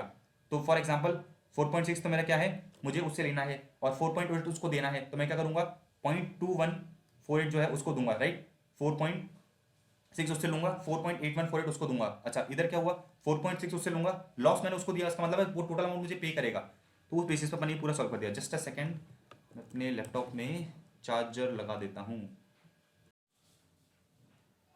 तो देखो नेक्स्ट अपना क्वेश्चन बन रहा है वो ये है फोर्थ का ए, राइट। तो अपन देखते हैं फोर्थ का ए। ओके, लल्लू क्वेश्चन है, portfolio manager is the following four stocks इन इस पोर्टफोलियो, पोर्टफोलियो ये सिक्योरिटी है, नंबर ऑफ शेयर्स है, मार्केट प्राइस है, बीटा बता दिया। पोर्टफोलियो बीटा निकालना है, वेटेड एवरेज कर लो, वेरी इजी। ये number of shares, market price multiply करा है आपको, इनका वेट निकाला, बीटा से मल्टीप्लाई करा तो आपका एक गया वेटेड बीटा। ठीक है, आगे बढ़ते हैं, आगे बढ़ते हैं, ईजी है ना। ठीक है, नंबर ऑफ शेयर्स को मैंने मार्केट प्राइस से मल्टीप्लाई करा तो मतलब मुझे पता चला कि भाई इनका टोटल वेट कितना है। ठीक है, फिर इसका मैंने वेटेड बीटा निकाल, सॉरी इनका वेट निकाल दिया कि भाई एक एक सिक्योरिटी का वेट कितना है, उसको बीटा से मल्टीप्लाई करा तो मेरा वेटेड बीटा आ गया। आगे देखना, फिर ये पूछ रहा है कि if the portfolio manager reduces wants to reduce the beta to 0.8 how much risk investment should he bring in. दो चीजें, एक तो रेक्टाफिकेशन, और उससे पहले मैं आपको समझाता हूँ कि भाई इसका लॉजिक क्या है। तो देखो लॉजिक बहुत सिंपल सी बात है कि भाई मुझे क्या चाहिए, मुझे चाहिए कि मेरा वेटेड बीटा कितना आ जाए, 0.8 आ जाए, मेरा वेटेड बीटा आ जाए 0.8, और अभी कितना है, अभी आपने निकाला 1.108। अच्छा वेरी सिंपल। अच्छा एक और चीज देखना, ये जो 1.108 है ना किसके लिए, 12 लाख के लिए, मतलब 12 लाख का जो मेरा बीटा है वो कितना आ रहा है, 1.108 आ रहा है। मुझे चाहिए कितना, मुझे चाहिए 0.8, तो मैं कितनी और रिस्क फ्री सिक्योरिटीज लेके आऊँ। भाई आपने लॉजिक समझा होगा कि रिस्क फ्री सिक्योरिटी का बीटा जीरो होता है, तो जैसे ही मैं रिस्क फ्री सिक्योरिटीज को अपने पोर्टफोलियो में डालूंगा तो मेरा जो ओवरऑल बीटा है वो कम हो जाएगा। ठीक है, अगेन मैं कॉन्सेप्ट नहीं समझा रहा आपको, आई गेस आपने कॉन्सेप्ट समझ रखे होंगे। बेसिकली मुझे चाहिए बीटा 0.8 इक्वल्स टू करते हैं अपन 12 lakh into 12 lakh divide by करा मैंने 12 लाख, प्लस मैं कुछ सिक्योरिटीज लेके आऊंगा, इसका नाम देता हूँ मैं एक्स। ठीक है, इनका बीटा कितना है 1.108, प्लस प्लस प्लस प्लस जो रिस्क फ्री सिक्योरिटीज है, अगेन रिस्क फ्री सिक्योरिटीज अपन 12 लाख प्लस एक्स, इसका वेट होगा इंटू मैंने करा, इसका बीटा होता है 0। तो इन दोनों को जब मैं ऐड करूं तो मेरा क्या हो जाए, मेरा वेटेड बीटा आ जाए कितना, 0.8, मेरा वेटेड बीटा आ जाए 0.8, इजी। तो देखना यही करा मैंने कि भाई 12 लाख डिवाइड बाय इसका वेट इंटू 1.108 और आर एफ और डिवाइड बाय वेट, तो टोटल तो ये होगा ना 12 लाख प्लस एक्स, और ये भी एक्स ही है, इसको भी एक्स मानो, एक्स ये एक्स ही है। तो इसको अगर आप सॉल्व करोगे तो जीरो से मल्टीप्लाई करो तो खत्म हो गया ये। इधर आ जाते हैं, कितना होता है 12 लाख इंटू 1.108 करोगे, 12 लाख इंटू आप 1.108 करोगे तो ये आता है आपका 13,29,600, और इधर करोगे मल्टीप्लाई तो 0.8 इंटू 12 लाख कितना होता है, 12 लाख इंटू 0.8, यह आएगा आपका 9,60,000, आएगा 9,60,000। ठीक है, प्लस 0.8x, राइट, इसको सॉल्व करो कितना आ रहा है, 13,29,600 माइनस 9,60,000 डिवाइड बाय करोगे 0.8, हाँ तो बिल्कुल आया आपका एक्स आया आपका 4,62,000। मतलब ये कह रहा है कि अगर आप रिस्क फ्री सिक्योरिटी 4,62,000 की लेके आ जाओगे तो आपका टोटल बीटा 0.8 हो जाएगा। देखो सॉल्यूशन पे आ जाते हैं अपन, सॉल्यूशन में इन लोगों ने क्या कर रखा है, देखो वो ये रहा 4,62,000। ठीक है, तो ये तो हो गया अपना लॉजिक। अब इनका देखना प्रेजेंटेशन का तरीका कैसे रहता है, आपको वैसे ही प्रेजेंट करना पड़ेगा। आपका रिक्वायर्ड बीटा है 0.8, आप क्या करोगे, परसेंटेज निकालोगे, 0.8 डिवाइड बाई इतना 72.2% आया, मतलब ये 12 लाख आपके 72.2% के बराबर है, 12 लाख 72.2% के बराबर है। तो 12 लाख डिवाइड बाई 72.2% करोगे तो ये आ जाएगा, मतलब आपकी टोटल वैल्यू इतनी होनी चाहिए, 12 लाख आपका ये है, तो आपका रिवाइज कितना हो जाएगा, ये देखो वही करा अपन ने। ये 12 लाख तो सेम था, और ये मैंने कर दिया इसका 4,62,050, तो टोटल मेरा कितना हो गया, इनका वेट निकाला, ये वेटेड ये बीटा दे रखा है तो इनको सबको मैंने मल्टीप्लाई करा तो अपना ये आ गया 0.8। तो ये जो टेबल में दे रखा है ना, ये अपने उधर इक्वेशन बनाया है, वही इक्वेशन अपन ने उधर बनाया है, अगर आप लॉजिकली समझोगे तो लॉजिकली मैंने आपको समझा दिया, लेकिन प्रेजेंट करने का तरीका आपको ऐसे ध्यान रखना पड़ेगा। मैं भी इसको देख लेता हूँ एक बार। प्रेजेंट करने का तरीका ये है कि भाई आपको रिक्वायर्ड बीटा पहले लिखना है, फिर आपको बताना है कि भाई जो रिक्वायर्ड बीटा है वो रिक्वायर्ड बीटा एग्जिस्टिंग बीटा की कितना परसेंट है, तो इन्होंने निकाला कि भाई 0.8 72.2% है वो प्रेजेंट पोर्टफोलियो। ठीक है, तो 12 लाख डिवाइड बाय 12 लाख 72.2% तो टोटल कितना हो गया। ठीक है, अगर आपको ये समझ नहीं आता तो इसको रट के एग्जाम में चेप देना, लेकिन अपना लॉजिक पूरा ये है। तो इन लोगों ने देखो वही करा है, पॉइंट इन लोगों ने देखो क्या करा, 0.8 डिवाइड बाय ये करना, 0.8 डिवाइड बाय 1.108। ठीक है, तो इन लोगों ने वही करा, देखो 0.8 डिवाइड बाय 1. ये रहा 0.8 डिवाइड बाय 1.108, तो इन लोगों ने करा 0.8 डिवाइड बाय 1.8 डिवाइड बाय 1.108 करा। ठीक है, इज इक्वल्स टू अपना 12 लाख बनता है, 12 lakh divide by 12 lakh plus x, 12 lakh plus x, 12 lakh plus x क्या चाहते हैं अपन, ये अपना चाहते हैं क्या, यही तो अपना है टोटल। तो इन लोगों ने वही करा 12 लाख इंटू 72.02%, सॉरी ये डिवाइड करें, ये डिवाइड होगा ना 0.8 डिवाइड बाय 1.108। ठीक है, तो मैं भी समझ गया इन लोगों ने क्या कर रखा है। तो 72.02% इधर आ रहा है, 72.20% इधर आ रहा है, equals to 12 lakh upon X. तो 12 लाख डिवाइड बाय इसने ये करा। तो जो इन लोगों ने इधर कर रखा है ना वो अपन मैंने आपको लॉजिकली समझा दिया। अगर आपको नहीं समझ में आ रहा है तो वापस रिवाइंड करके देख लेना। तो मतलब ये रटने की भी जरूरत नहीं है आपको अगेन, ठीक है, मैं भी इसको रट रहा था, इसको रटने की जरूरत नहीं है, ये लॉजिकल है पूरा। लॉजिकल कैसे ये जो अपन इधर करा इक्वेशन में वो इन लोगों ने कर रखा है। 0.8 डिवाइड बाय दिस मतलब 72.02% और 12 लाख डिवाइड बाय 72.02% आपका टोटल आ जाएगा। इजी इजी इजी, नेक्स्ट आगे बढ़ सकते हैं अपन। ऑल राइट, तो अपन चलते हैं थोड़ा आगे।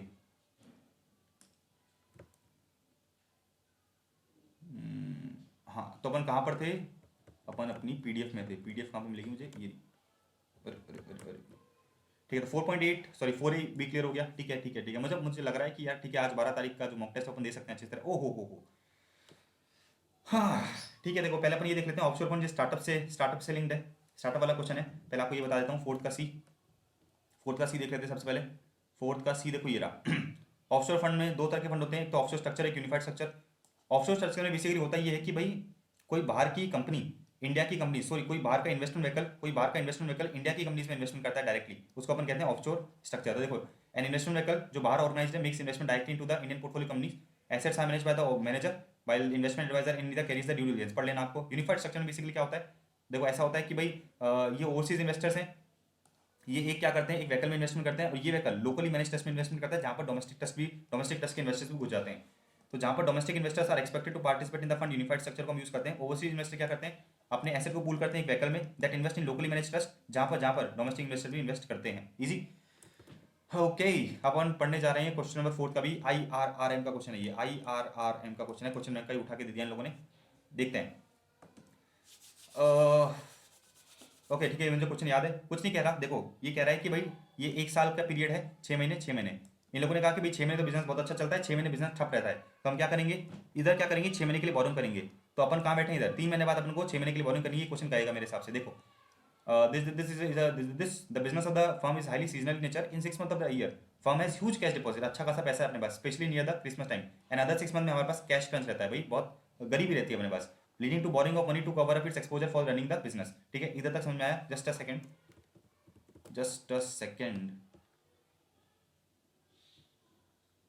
ठीक है, let's focus on this only. Okay 10-26 right, ठीक है।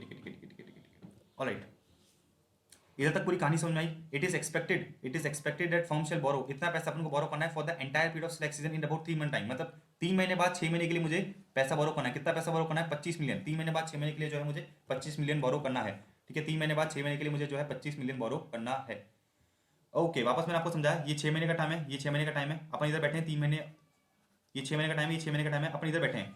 तो अपन को पता है कि 3 महीने बाद अपन को 6 महीने की बोरिंग करनी है क्योंकि हमारा बिजनेस ठप हो जाएगा। अब देखते हैं आगे, लॉजिकली समझना क्वेश्चन को, जब आपको एग्जाम में हेल्प मिलेगी। आई मीन देखना, banker of the firm has given the following quotation for a forward rate agreement. In quotation का मतलब बहुत सिंपल सा बात है, बैंक बोल रहा है कि 3 महीने बाद अगर 6 महीने के लिए आपको जो है लोन लेना है तो आपको ये रेट कोट करके देते हैं। मतलब अगर आपको लोन लेना है तो हम आपको 5.94% चार्ज करेंगे, लेकिन अगर आप डिपॉजिट कराना चाहते हो तो 5.64 में हमारा काम हो जाएगा। Very easy. आगे देखना, 3 month 50,000 future contract maturing in period of 3 month is quoted इतना। ठीक है, you are required to advise. अब दो अपने को दे रखे हैं पॉइंट ए बी, ये तो है FRA का फॉरवर्ड रेट एग्रीमेंट और ये फ्यूचर के बारे में बताएगा। सबसे पहले देखना, advise the position to be taken in the future market okay by the firm to hedge its interest rate risk and demonstrate how 3 month future contract shall be useful for the firm अगर later interest rate turns out to be this and this okay and evaluate whether the interest cost to जो भी company का नाम shall be less had it adopted the route of FRA instead of future contract. देखो मैं आपको logical समझाता हूँ पूरा। हमें जो है 3 महीने बाद 6 महीने के लिए बोरिंग करनी है। बैंक ने कहा कि भाई हम आपको 9.54% कोट करके देंगे। ठीक है, 9.54% हम जो है कोट करके देंगे। अब मेरी बात बड़े ध्यान से सुनना, मेरी फट क्या रही होगी, मेरी फट रही होगी कि भाई कहीं फ्यूचर में ये जो है इंटरेस्ट रेट बढ़ ना जाए, क्योंकि अगर फ्यूचर में इंटरेस्ट रेट बढ़ गया तो मुझे नुकसान होगा ना, मुझे बहुत ज़्यादा इंटरेस्ट रेट पे करना पड़ेगा। तो मैं फ्यूचर में क्या करूंगा, फ्यूचर में बेसिकली अगर इंटरेस्ट रेट बढ़ गया तो फ्यूचर की वैल्यू क्या हो जाती है, कम हो जाती है। तो मैं फ्यूचर को शॉर्ट करूंगा, आज के मैं फ्यूचर को शॉर्ट करूंगा। इसका कॉन्सेप्ट मैं आपको समझा रहा नहीं हूँ कि भाई फ्यूचर को मैं शॉर्ट क्यों कर रहा हूँ, क्योंकि मैं अज्यूम कर रहा हूँ कि आपको नोट्स आते हैं। कॉन्सेप्ट्स आते हैं। तो मेरे को क्या पता चला कि भाई मेरे को पता चला कि भाई बैंक जो है मुझे 5.94% कोट करके दे रहा है। बैंक जो है 5.94% जो है मुझे कोट करके दे रहा है, और फ्यूचर में अगर रेट बढ़ गई तो मुझे नुकसान है, क्योंकि मुझे तो बाद 3 महीने बाद बोरिंग करनी है ना। तो मैंने आज बैंक से कॉन्टेक्ट करा कि भाई बैंक सुन, 9.54 जो है तो मुझे क्या कर, लॉक कर दे। तो अपन ने क्या करा, ये फॉरवर्ड डेट अग्रीमेंट करा, फॉरवर्ड डेट अग्रीमेंट करा अपन ने, डन। अब मेरी बात बड़े ध्यान से सुनना। तो अगर मैंने फॉरवर्ड डेट अग्रीमेंट कर लिया है, इसका मतलब क्या है कि भाई 3 महीने बाद 6 महीने के लिए, 3 महीने बाद 6 महीने के लिए क्या करूंगा मैं, 3 महीने बाद 6 महीने के लिए बैंक से 5.94% पे मैं क्या लूंगा, लोन ले लूंगा। ये तो हो गया फॉरवर्ड डेट अग्रीमेंट। फ्यूचर की बात करते हैं। फ्यूचर में लोगों ने क्या कहा, फॉरवर्ड डेट अग्रीमेंट अब भूल जाओ। अभी कह रहे हैं कि भाई फ्यूचर कॉन्टेक्ट से आप अपनी पोजीशन को कैसे हेज कर सकते हो। तो सिंपल सी बात इतनी सी है कि मेरे को लोन लेना है 3 महीने बाद 6 महीने के लिए, मतलब मेरी फट रही है कि भाई लोन की रेट कहीं बढ़ना चाहे, इंटरेस्ट रेट कहीं बढ़ना चाहे, तो मैं क्या करूंगा, फ्यूचर को शॉर्ट करूंगा। फ्यूचर को शॉर्ट करूंगा तो फ्यूचर की जो वैल्यू है, सॉरी, फ्यूचर को शॉर्ट करूंगा तो क्या होगा कि अगर इंटरेस्ट रेट बढ़ा, अगर इंटरेस्ट रेट बढ़ा तो फ्यूचर की वैल्यू घट जाएगी, फ्यूचर की वैल्यू घट जाएगी तो मुझे प्रॉफिट होगा, मतलब एक तरह से मुझे नुकसान होगा, एक तरफ प्रॉफिट होगा। तो मैं क्या कर सकता हूँ, अपनी पोजीशन को हेज कर सकता हूँ, न्यूट्रल हो जाएगी पोजीशन। तो इन लोगों ने वही क्या रखा है। सबसे पहले तो इन लोगों ने कहा कि 3 month 50,000 future contract maturing in period of 3 month is coated 94.15। मतलब अगर मैं आज के पे शॉर्ट करने जाऊंगा तो कितने पे शॉर्ट करूंगा, 94.15 पे मैं शॉर्ट करूंगा इसको, शॉर्ट। ओके, अब मेरी बात बड़े ध्यान से समझना। इन लोगों ने कहा कि भाई अगर अगर अगर इंटरेस्ट रेट कितनी हो जाती है, 4.5 हो जाती है, 6.5 हो जाती है, तो क्या होगा। तो अपन इधर ऐसा assume करते हैं भाई, अगर मेरी इंटरेस्ट रेट 4.5 है और अगर इंटरेस्ट मेरी कितनी है, इंटरेस्ट रेट मेरी कितनी है, 6.5 है, 6.5। ओके, तो अगर इंटरेस्ट मेरी 4.5 हो जाती है तो मेरी फ्यूचर की वैल्यू कितनी होगी, 100 माइनस 4.5। तो वैल्यू कितनी हो जाती है, 100 माइनस 4.5। इसको करोगे तो 95.55, 95.5। तो बेसिकली मैं शॉर्ट करूंगा 94.15 पे और बाय करूंगा 95.5 पे। मतलब मेरे को नुकसान कितने का होगा, मतलब आप समझ लो कि आपको नुकसान होगा 1.35% का। ये तो समझ में आ गई अगर वैल्यू होती है इतनी। अच्छा, मेरी फ्यूचर में वैल्यू हो जाती है इतनी, सॉरी, फ्यूचर में इंटरेस्ट रेट हो जाती थी, तो फ्यूचर की वैल्यू क्या होगी, 100 माइनस 6.5 करो, कितना आता है, 93.5 आता है क्या, 93.5 प्लस 5 कितना होता है, 94, डन। और मैंने शॉर्ट कितने पे करा था, शॉर्ट करा था आपने 94.15 पे।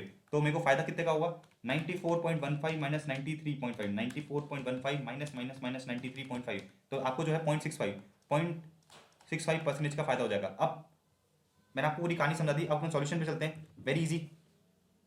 फोर्थ का बी। अब मेरे बात बड़े ध्यान से समझते रहना। देखो, अगर इंटरेस्ट रेट क्या हो जाती है, 4.5 हो जाती है, तो क्या होगा, मैंने सेल कर शॉर्ट करा था इतने पे, बाय करूंगा इतने पे, तो ये तो मैंने भी निकाल के दे दिया आपको 1.35%। कितना निकाला मैंने, देखो ये रहा 1.35%, और इस तरफ कितना होगा, 0.65 होगा। तो इन लोगों ने देखो इधर 0.65 कर दिया। अब अपन देखते हैं, अगर अगर अगर आप एक कंपनी हो, आप क्या करते हो, आप एक कंपनी हो, आपको जो है लोन लेना है, इसका मतलब क्या हुआ होगा, इसका मतलब ये है कि आपने जो है 6 महीने बाद, 3 महीने बाद 6 महीने के लिए 25 मिलियन बोरो कर लिया होगा, और कौन सी रेट पे करा होगा, 4.5% पे। तो निकालो इससे कितना आता है, 25 मिलियन का 4.5% इंटू 3/12। तो देखो इन लोगों ने यही कर रखा है, 25 इंटू 4.5% इंटू 6 महीने के लिए था, सॉरी 6 महीने के लिए अपन बोरिंग करें तो इंटू मैंने कर दिया हाफ, तो ये मेरे आई एक्चुअल इंटरेस्ट इतनी आई। अच्छा, मैंने जो फ्यूचर कर रखा था उसमें मुझे नुकसान कितना हुआ है, तो देखो लॉस हुआ है 1.35% का। तो लॉस हुआ है कितना, 1.35% का। तो आप डायरेक्ट भी ऐसा कर सकते हो क्या, कि भाई मेरे को सबसे पहले ये भी देखना पड़ेगा कि मैंने फ्यूचर कॉन्ट्रैक्ट कितने लिए हैं, कितने फ्यूचर कॉन्ट्रैक्ट लिए हैं। तो आप एक बात समझना, फ्यूचर कॉन्ट्रैक्ट मेरा 3 महीने का है, फ्यूचर कॉन्ट्रैक्ट 3 महीने का है, लेकिन मुझे अपनी पोजीशन को हेज करना है कितना, 6 महीने के लिए। तो फ्यूचर कॉन्ट्रैक्ट जो मैंने लिया वो 3 महीने के लिए लिया है, तो इसका मतलब ये मानो भाई मेरे को जो टोटल अमाउंट है वो कितना है, 25 मिलियन है। तो इसको आप ऐसे समझो, 25 मिलियन टोटल अमाउंट है, upon upon upon 25 million total amount है, अपॉन आज की लॉट साइज है मेरी 50,000, लॉट साइज है मेरी कितनी, 50,000। तो ये तो मेरा कितना आ जाएगा, 25 मिलियन करो, 25 इंटू 10 लाख करो, डिवाइड बाय 50,000 करो, कितना आ रहा है ये, 25 million divide by 50,000, 25 million divide by 50,000, 25 million है, 25 इंटू 10 लाख डिवाइड बाय 50,000 में करता हूँ तो आता है 500 हज़ार। लौट लूँगा क्या मैं, एक सेकेंड, हाँ राइट ठीक है, हाँ ओके डन, 1,000 लौट है ना यार, ठीक है। 1,000 कॉन्टैक्ट थोड़े बहुत ज़्यादा होते हैं, इससे थोड़ा मुझे डाउट आया क्योंकि अगर आप एक फ्यूचर कॉन्टैक्ट भी करने जाओगे ना तो उसमें भी बहुत लाखों में पैसा जाता है, 1,000 कॉन्टैक्ट बहुत ज़्यादा हो जाता है, ठीक है। तो अपने सही करा है, ये होता है 500। अच्छा, क्योंकि ये 500 जो है 3 महीने का है, ये 500 जो है 3 महीने का है, ये 500 जो है, ये 500 जो मैंने कॉन्टैक्ट लिए हैं, ये जो मैंने 500 कॉन्टैक्ट लिए तो 3 महीने के लिए, लेकिन मुझे अपनी पोजीशन को हैच करना है कितने के लिए, मुझे अपनी पोजीशन को हैच करना है 6 महीने के लिए। तो मैं क्या करूंगा, और 3 महीने का कॉन्टैक्ट लूंगा, तो टोटल 500 प्लस 500 कितना हो जाएगा, 1,000। तो टोटल 500 प्लस 500 कितने हो गए मेरे, 1,000 का क्या हो गया, 1,000 मैंने कॉन्टैक्ट ले लिए फ्यूचर के, 1,000 मैंने जो है कॉन्टैक्ट ले लिए फ्यूचर के। तो देखो नगर वही करा है, 25 million divide by 50,000 into 6 divide by 3, क्योंकि ये जो है ये 3 महीने का है, मतलब 1 महीने का समझ में आया, और ये मैंने इंटू 6 कर दिया तो ये मेरे 6 महीने का हो गया।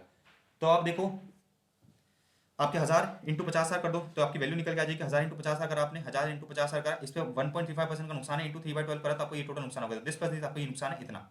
अच्छा, इधर आपको फायदा हो जाएगा बेसिकली, तो ये आ गया आपका वैल्यू इतना। तो बेसिकली अगर आप देखोगे भाई, अगर अगर अगर आपने फ्यूचर कॉन्ट्रैक्ट कर लिया तो आपका जो है नेट इंटरेस्ट कितना बन रहा है, दिस डिवाइड बाय दिस, ये जो निकाले ना अपने दोनों, this divide by this into 100, तो आपका 5.85% आ गया। और 5.85% क्या है, 5.85% जो आपने इनिशियली कॉन्टैक्ट करा था, इनिशियली कितने पे कॉन्टैक्ट करा था, इतने पे, तो अगर 100 माइनस में 94.15 करता हूं तो 5.85 आ जाता है मेरा।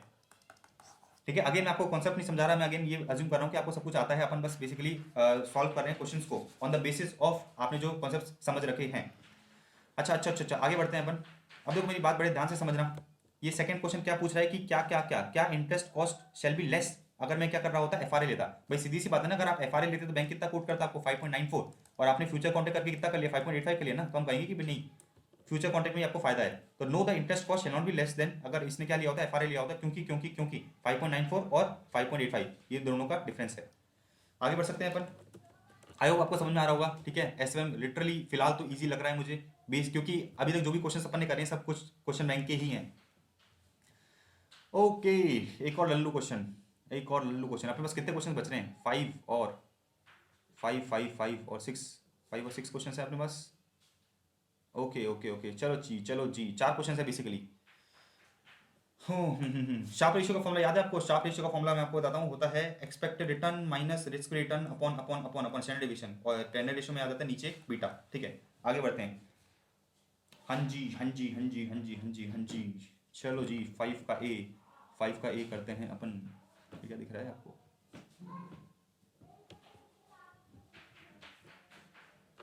ओके, ठीक है, फिफ्थ के ए में आ जाते हैं अपन, फिफ्थ के ए में। ठीक है, देखो, there are two mutual fund, D mutual fund and K mutual fund, each having close ending equity done. आगे बढ़ते हैं। NAV on 31/12/2014 of the equity scheme of D mutual fund is इतना, एंड के म्यूचुअल फंड का कितना है, इतना। तो ये जो एनएवी दे रखी है ना आपको, ये बता रखा है कि भाई आपकी एनएवी 70.71 है, इसके अंदर 99% तो इक्विटी है, बाकी कैश है। और के लिमिटेड का कितना है, 62.5% तो क्या है आपका इक्विटी, बाकी सॉरी 62.5 तो एनएवी है, इसमें 96% इक्विटी है, बाकी बैलेंस कैश है। आगे देखना, दोनों इक्विटी स्कीम पे आपको शार्प रेशियो दे रखा है, टेनर रेशियो दे रखा है, स्टैंडर्ड डिविएशन बता रखा है। आगे बढ़ते हैं। There is no change in the portfolio during the next month and the annual average cost is 3 per unit for the scheme of both the mutual fund. ठीक है, तो आपको बता रखा है कि भाई हर साल का आपका जो पर यूनिट का खर्चा आता है ना, वो आता है 3 रुपये। अभी कह रहा है कि अगर share market goes down by 5%, share market क्या हो रहा है, शेयर मार्केट, तो सिंपल सी बात ये कह रहा है कि अगर शेयर मार्केट जो है मेरा 5% से गिर जाता है with in a month, calculate the expected NAV after a month for the scheme of both the mutual fund for calculation consider 12 month in a year and ignore the number of days for a particular month. देखो basically मैं आपको एक चीज समझाता हूं, जहां तक मेरे को क्वेश्चन पूरा समझ में आया। ये कह रहा है, हाँ, अपने पास 2 म्यूचुअल फंड है, डी और के लिखा, इधर मैं लिखता हूँ डी और इधर लिख देता हूँ मैं के। ठीक है, अच्छा, मुझे एक चीज बता रखी है कि भाई मेरी एनएवी 70.71 है, एनएवी मेरी 70.71 है, और इधर मुझे बता रखा है एनएवी है 62.5। तो अगर मैं कहूँ एक तो इक्विटी है और एक मेरा कैश है, अपन फटाफट क्वेश्चन आंसर में से टीपते हैं कि भाई इक्विटी और कैश कितना है, क्योंकि परसेंटेज अपन कैलकुलेटर से निकालने से अच्छा अपन आंसर में से निकल लेते हैं। देखो ये निकल के आया, तो 70 मेरी इक्विटी है, 70.7 का 99% करोगे तो मेरी 70 आएगी इक्विटी, और मेरा कैश कितना निकल के आया, 0.7, तो 0.7 आया। अच्छा, 62.5 का अगर 96% करता हूँ तो मेरा आता है 60 तो मेरा इक्विटी है और बाकी 2.5 तो मेरा कैश है। ये बात समझ में आ गई कि आपको कि भाई इक्विटी और कैश का कंपोनेंट कितना है। अच्छा, अब देखना क्वेश्चन आपसे साफ साफ ये पूछ रहा है कि भाई अगर मार्केट आपका 5% से गिर जाता है, अगर मार्केट जो है 5% से गिर जाता है तो आपकी एनएवी क्या होगी, क्या होगी। ठीक है, तो एनएवी कैसे निकालूंगा मैं, भाई सिंपल सी बात है, मैं तो ये देखूंगा कि भाई आपका जो पर यूनिट एनएवी है, पर यूनिट एनएवी 70.71 है। ठीक है, जिसमें इक्विटी का कंपोनेंट 70, अगर 5% से मार्केट गिरा तो मेरा इक्विटी भी गिरेगा। कितने से गिरेगा, डिपेंड करता है कि भाई इक्विटी का बीटा कितना है, और कैश में इस लोगों ने बता रखा है 0.71। 0.71 मेरी क्या है, 0.71 मेरी कॉस्ट है कितने की, 0.71 इन लोगों ने बता रखी है मेरी कॉस्ट है कितने की, एनुअल एवरेज कॉस्ट है, 0.7 मेरी एनुअल एवरेज कॉस्ट है। और अपन को ये इन्फॉर्मेशन बता रखी है कितने की, एक महीने की। रुको जस्ट अ सेकेंड, एनएवी कब कब की पूछ रहा है ये, हाँ देखो, आफ्टर अ मंथ की एनएवी पूछ रहा है, मतलब ये जो 3 रुपये की कॉस्ट है ना, इसको मैं डिवाइड बाय 12 कर दूंगा, तो मुझे एक बात समझ में आती है कि भाई 3 डिवाइड बाय 12 करने पे 0.25 की मेरी जो है पर मंथ की एनएवी आती है, सॉरी 0.25 मेरा पर मंथ का कैश में खर्चा होता है। अब सिंपल सी बात अपने को बस इतना से देखना है कि भाई जो मेरे पास इक्विटी का है ना, इक्विटी का बीटा कितना है। ठीक है, इक्विटी का बीटा निकालना है, बहुत आसान है, तो अपन फटाफट कर लेते हैं। मैंने आपको दो फॉर्मूले बताया, एक होता है शार्प रेशियो, एक होता है टेनर रेशियो। शार्प रेशियो का फॉर्मूला होता है expected return minus RF, expected return minus RF upon upon standard deviation, और इधर ये होता है expected return minus RF upon upon upon beta. अच्छा, मुझे इन लोगों ने देखो एक्सपेक्टेड रिटर्न दे रखा है क्या, नहीं बता रखा, लेकिन मुझे इन लोगों ने एक चीज बता रखी है कि भाई इसका शार्प रेशियो कितना है 2 है, ठीक है, और इसका इन लोगों ने बता रखा है टाइनर रेशियो कितना है 15, इसका टाइनर रेशियो मुझे बता रखा है 15। अच्छा, अब आपको स्टैंडर्ड डेविएशन भी बता रखा है, स्टैंडर्ड डेविएशन कितना दे रखा है इन लोगों ने 11.25, राइट, 11.25 स्टैंडर्ड डेविएशन दे रखा है। तो वेरी सिंपल, आप इन लोगों को इन दो फॉर्मूले को सॉल्व करो, आपको जो है क्या मिल जाएगा, आपको मिल जाएगा बीटा कितना है इसका, ठीक है। तो अपन देखते हैं सॉल्यूशन में इन लोगों ने बीटा कितना निकाला है। देखो इसका बीटा निकल के आया कितना 1.5, और इसका बीटा कितना निकल के आया 1.1, राइट, वेरी इजी। अब बड़े ध्यान से देखना कि भाई अब मुझे पता चल गया कि अगर मार्केट गिरेगा 5% से तो मेरा जो एक्स है वो कितना, मेरा जो डी म्यूचुअल फंड में इक्विटी वो कितना गिरेगा 1.5 से मल्टीप्लाई करूंगा तो 7.5 से गिर जाएगा। Very easy very easy very easy. क्या करोगे आप, आपका जो क्या है इक्विटी वैल्यू देखो कितनी है, इक्विटी वैल्यू 70 है, माइनस कर दो आप, कितना माइनस करोगे आप, कितना कितना कितना 7.5% लेस कर दो, तो 70 माइनस 7.5% लेस करोगे तो कितना आता है, चेक करो। 70 माइनस अगर आप 7.5% करते हो तो ये आता है 64.75। तो देखना 64.75 इन लोगों ने लिया होगा मेरा, ये रहा 64.75, तो ये हो गया, प्लस जो मेरा कैश था, कैश कितना था 0.7, जिसमें से 0.25 का मेरा हर मंथ का खर्चा होता ही है दोनों में, तो ये हो गया 0.6 की वैल्यू, तो मेरी एनबी होगी इतनी और ये इतनी। इजी, कौन सा समझ आ गया आपको, very easy very easy. 7 number लल्लू दे दिया आपको, बताओ। आगे बढ़ते हैं आगे बढ़ते हैं। देखो distinction between forward and future contract पढ़ लेते हैं। फॉरवर्ड एंड फ्यूचर कॉन्ट्रैक्ट, ये पता है ऐसे में थ्योरी बहुत बेकार है यार। Forward and future contract basically ये तो अग्रीमेंट के बेसिस पे होता है, ये स्टॉक एक्सचेंज में होता है, बता रहा होगा, देखना देखो ये रहा कंपटीटिव एरिया में होता है, ये फिर फोन वन पे हो जाता है। अच्छा, इधर बात करते हैं सेटलमेंट। सेटलमेंट क्या होता है, इधर एक्चुअल में होता है, इधर अपन क्या करते हैं डेली सेटलमेंट कर देते हैं। तो forward contract settlement takes place on date agreed between the parties, और इधर क्या होता है डेली होता है एम टू एम। फिर इन लोगों ने कहा कि क्या इधर मार्क टू मार्किंग नहीं होती, इधर मार्क टू मार्किंग हर रोज होती है। फिर साइज ऑफ द कॉन्ट्रैक्ट, इन लोगों ने कहा कि भाई इंडिविजुअली टेलर होता है, इधर तो फिक्स साइज होता है 50 लॉट, 50 का लॉट, निफ्टी का 50 का लॉट होता है, बैंक निफ्टी का 25 का लॉट होता है, फिर निफ्टी का 40 का लॉट होता है, अगर आपने करा हो तो। ऑर्गेनाइज एक्सचेंजेस, तो ये इन लोगों ने कहा कि भाई कहाँ पर होता है, ऑर्गेनाइज एक्सचेंजेस पे होता है, और ये कहाँ होता है O2C over the counter market पे, ठीक है। मतलब बकवास है, इसको आप कोई भी 4-5 पॉइंट याद कर लेना, इतना रेलिवेंट नहीं है। अब आ जाते हैं 5th के बी पे, ये थोड़ा मुझे लग रहा है उल्टा सीधा, लेट्स सी क्या है इसके अंदर। अच्छा, वैल्यूएशन पूछ रहेगा, चलो देखते हैं जी। सबसे पहले अपन मिटा लेते हैं इसको मिटा लो। ऐसा ऐसा कितना टाइम हो गया यार अपने को, अपन बैठे थे आई थिंक 9:30 बजे, 10:30 बजे के आसपास, मतलब ठीक है। देखो ओके, अभी तो एमसीक्यूज ही बचे हैं भाई, भाई एमसीक्यूज बचे हैं। अपन सोचे थे पूरा पेपर खत्म हो गया, हाँ जी एमसीक्यूज ही बचे हैं। देखना, Sun limited recently made a profit of 200 crore done and paid out 80 crore, slightly higher than the average paid in the industry to which it pertains, ठीक है। 200 करोड़ कमाया, 80 करोड़ डिस्ट्रीब्यूट कर दिया, बेसिकली डिविडेंड बांटा होगा। ये कह रहा है average P ratio of the industry is 9 and estimated beta कितना है 1.2 है, as per the balance sheet of Sun Limited shareholder fund कितना है 450 करोड़ है, एंड नंबर ऑफ शेयर जो है 10 करोड़ है। In case the company is liquidated, building would fetch 200 crore more than the book value and the stock would realize कर रखा है, ये तो कर रखा है, तो मुझे आ रहा कर रखा है, ठीक है डन। आगे मुझे बता रखा है डिविडेंड की ग्रोथ रेट बता रखी है 4%, आरएफ दे रखा है इतना और इतना। अभी बोला है कि वैल्यूएशन निकालो पी रेशियो से, सिंपल सी बात है, पी रेशियो का फॉर्मूला क्या होता है, पी रेशियो का फॉर्मूला होता है MPS upon EPS, MPS upon EPS formula होता है। अच्छा, मुझे ये बताओ कि आपने को एमपीएस निकालना है, पी रेशियो अपने क्वेश्चन में दे रखा है, देखो ये रहा 9, और ईपीएस निकाल सकते हो आप। देखो ईपीएस आप कैसे निकालोगे, ईपीएस आप निकालो 200 करोड़ का तो आपका प्रॉफिट है, 200 करोड़ का आपका क्या है प्रॉफिट है, डिवाइड बाय करो आपके नंबर ऑफ शेयर्स कितने हैं, नंबर ऑफ शेयर्स कितने हैं 10 करोड़ हैं। तो अगर 200 करोड़ डिवाइड बाय 10 करता हूं तो मेरा बेसिकली कितना आता है, ये 20 करोड़, 20 का मेरा ईपीएस आ जाता है। तो 20 × 9 करके देखो 180 की मार्केट प्राइस होनी चाहिए इसकी। Let's check, we may be wrong but let us check. अपन कहाँ थे, 5th के बी पे थे, राइट, 5th के बी पे। और भाई साहब देखो ये रहा 1800 करोड़ आ गया, 200 × 9 कर दिया इन लोगों ने डायरेक्ट। तो अपन ने निकाला पर शेयर की मार्केट वैल्यू कितनी है 80, 180, और अगर मैं टोटल करूं, अच्छा वैल्यूएशन टोटल निकालनी है ना अपने को, टोटल वैल्यूएशन नहीं तो 180 इंटू अगर मैं 10 करोड़ वापस कर दूं तो कितना हो जाता है ये 1800 करोड़। 4 नंबर में इतना लल्लू क्वेश्चन दे दिया। देखो आगे बढ़ो, डिविडेंड गुड मॉडल से निकालो तो फॉर्मूला क्या बनता है, डी वन अपॉन के माइनस जी, डी1 अपॉन के माइनस जी बनता है, डी वन अपॉन के माइनस जी बनता है। डी1 अपने को नहीं दे रखा, लेकिन अपन निकाल सकते हैं कि भाई ठीक है 80 करोड़ का अपने डिविडेंड दिया। ग्रोथ रेट बता रखी है कि इन लोगों ने कुछ, ग्रोथ रेट देखो ये रही, ग्रोथ रेट भी दे रखी है। तो देखो ये रहा 80 करोड़ मैंने ग्रोथ रेट लगाई, के अपने निकाली, R F plus beta, R F minus R F, तो मेरी 1040 आ गई। आगे देखना बुक वैल्यू तो ये रही ना, सिर्फ शेयर फंड 400 करोड़ है, 450 crore net realisable value 450 crore में आपको ये 200 एडिशन ऐड कर दो और लेस कर दो क्या 50, ये आएगा 450 200 ऐड कर दो, ये इजी। बकवास क्वेश्चन। ओके 6th ए खतरनाक क्वेश्चन है फॉरेक्स का, अभी तक सबसे अच्छा क्वेश्चन मुझे ये लगता है। तो इसको अपन को बहुत बड़े ध्यान से समझना पड़ेगा, इसमें मैं भी बहुत बार गड़बड़ करता हूँ, तो इसको अपन लास्ट में करते हैं। उससे पहले आ जाते हैं हाँ, लल्लू क्वेश्चन। प्रॉब्लम्स इन सिक्योरिटाइजेशन, बताओ यार क्या क्या प्रॉब्लम होती है। प्रॉब्लम ज़्यादा मुझे याद है, एक तो लगता है आपका स्टैम्प ड्यूटी, एक आपका टैक्सेशन, एक होता है अकाउंटिंग, एक होता है इनएडिक्वेट डेट मार्केट, और बताओ standardise market, inadequate debt market, और कुछ होगा एक और, देखते हैं। हाँ ये रहा ना।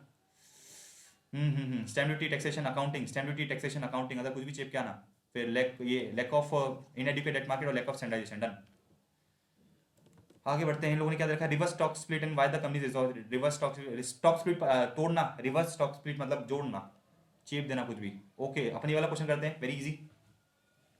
Messrs Tiger Limited wants to acquire Leopard Limited. Tiger को लेपार्ड को एक्वायर करना है, टाइगर को जो है लेपार्ड को एक्वायर करना है। आगे बढ़ते हैं, क्या दे रखा है, the balance sheet of Leopard Limited is as follows. Equity share capital 7 lakh, retain earning 3 lakh, 12% debentures and current and other creditors and other liabilities अपने को बता रखा है इतना। Cash debtors inventory and plant and equipment मुझे बता रखा है इतना। ये तो जिस कंपनी को मैं एक्वायर करने जा रहा हूँ उसकी बैलेंस शीट दे रखी है। आगे बढ़ते हैं, एडिशनल इन्फॉर्मेशन मुझे बता रखी है भाई, सिंपल सी बात है, इसमें अपने को एनपीवी निकालनी है। मेरा रिपोर्ट कि भाई एनपीवी देखो कैसे निकालोगे आप, तो बस इतना सा देख लो कि भाई आज की डेट में मैं कितना पैसा दे रहा हूँ और मुझे इससे फायदा क्या होगा, ये मेरी एनपीवी आ जाएगी, राइट। तो आज की डेट में कितना पैसा दे रहा हूँ उसको अपन बोलते हैं परचेज कंसिडरेशन, कि भाई आज की डेट में मैं इन बंदों को कितना पैसा दे रहा हूँ, इन जानवरों को लेपार्ड को कितना पैसा दे रहा हूँ। तो देखना, shareholders of Leopard limited will get 1 share in tiger limited for every 2 share. कितने शेयर हैं, 70, तो कितना हो गया 35,000। 35,000 शेयर इंटू 15 कर देना, मतलब 15 मेरी क्या है प्राइस है, क्या है 6 का बी है सी है। तो देखो ये रहा परचेज कंसिडरेशन मैंने करा 35,000 इंटू 15 कितना है 5,25,000। आगे बढ़ते हैं, फिर इन लोगों ने कहा कि भाई external liabilities are expected to be settled 5 lakh. उसकी लायबिलिटीज मैं सेटल करूंगा, मतलब एक तरह से मैं उसको ही पेमेंट कर रहा हूँ 5 लाख, और डिबेंचर होल्डर्स में मैं इशू करूंगा नहीं, तो ये होगा 3 लाख। आगे बढ़ना, ये तो हो गया। Debtors and inventories are expected to realise 2 lakh, मतलब उसकी डेटर्स एंड इन्वेंटरी मेरे पास आई, मतलब 2 लाख मुझे कम देना पड़ेगा, और मेरा 50,000 कैश पड़ा ही है, तो मेरा टोटल आज की डेट पे 10,75,000 का मेरा क्या हो रहा है, आउटफ्लो हो रहा है, मेरी जेब से जा रहा है इतना। अब मैं देखूंगा मुझे फायदा क्या क्या होगा। देखो इन लोगों ने क्या रखा है, tiger limited has decided to operate the business of Leopard Limited as a separate division, and the division is likely to give cash flows after tax to the extent of 5 lakh per year for 6 years, and after 6 years 2 lakh का मुझे पैसा मिल जाएगा। तो 5 लाख की मैंने discounting करी, देखो ये रही इतनी, 2 लाख की मैंने डिस्काउंटिंग करी ये रही, इसको मैंने माइनस कर दिया इसमें से, तो मुझे पता चला एनपीवी पॉजिटिव है। भाई एक्सेप्ट कर लो यार, एक्सेप्ट कर लो, और क्या चाहते हो, एक्सेप्ट कर लो और क्या चाहते हो। अब देखते हैं अपन सबसे खतरनाक क्वेश्चन। आई होप एक ही बार में अपन इसको सही कर दें, आई होप एक ही बार में अपन इसको सही कर दें। खतरनाक क्वेश्चन वैसे ही, बड़े ध्यान से समझते हैं एक ही चीज को, आपको पता चलेगा मैं किस तरह से क्वेश्चंस को सॉल्व करता हूं। देखो तेलाराम जो भी है, UK company is in the process of negotiating an order amounting to 5.5 euro million with a large German retailer on 6 month. मैं कहाँ का हूँ, यूके का हूँ। यूके बोले तो लंदन, अपन लंदन में बैठे हैं। अच्छा हाँ, सो मैं लंदन में बैठ के क्या कर रहा हूँ, एक ऑर्डर नेगोशिएट कर रहा हूँ अमाउंटिंग टू 5.5 यूरो, मतलब एक जर्मन कंपनी से मैं एक नेगोशिएशन कर रहा हूँ कि मैं आपको जो है 5.5 यूरो का माल बेचूंगा ऑन 6 मंथ क्रेडिट, आप 6 महीने बाद पेमेंट कर सकते हो। If successful this will the first time for Telegram company has exported goods into the highly competitive German market. कोई बात नहीं, पहली बार अपन एक्सपोर्ट कर रहे हैं। The Telaram is considering 3 alternatives for managing the transaction before the order is finalised. 3 alternative है मेरे पास। देखना सबसे पहला alternative, Mr. Grant, the marketing head, has suggested that in order to remove the transaction risk completely, आप क्या करो, it should invoice the German firm in sterling using क्या, आज की average spot rate to calculate the invoice amount। भाई साहब देखो कैसे घुमा रहा है, using the this average spot rate। तो इन लोगों ने कहा भाई देखो मैं इंडिया में बैठा हूँ, नहीं मैं लंदन में बैठा हूँ, मैं जर्मन में एक्सपोर्ट कर रहा हूँ। दो ऑप्शन है, या तो जर्मन में क्या कर दूं, इन्वॉइसिंग कर दूं, मतलब वो मुझे जर्मन में जो भी चलता है यूरो वो लाके देगा, मुझे उसको कन्वर्ट कराना पड़ेगा, मतलब मुझे नुकसान होगा या फायदा हो सकता है, दोनों हो सकती है चीजें। ओहो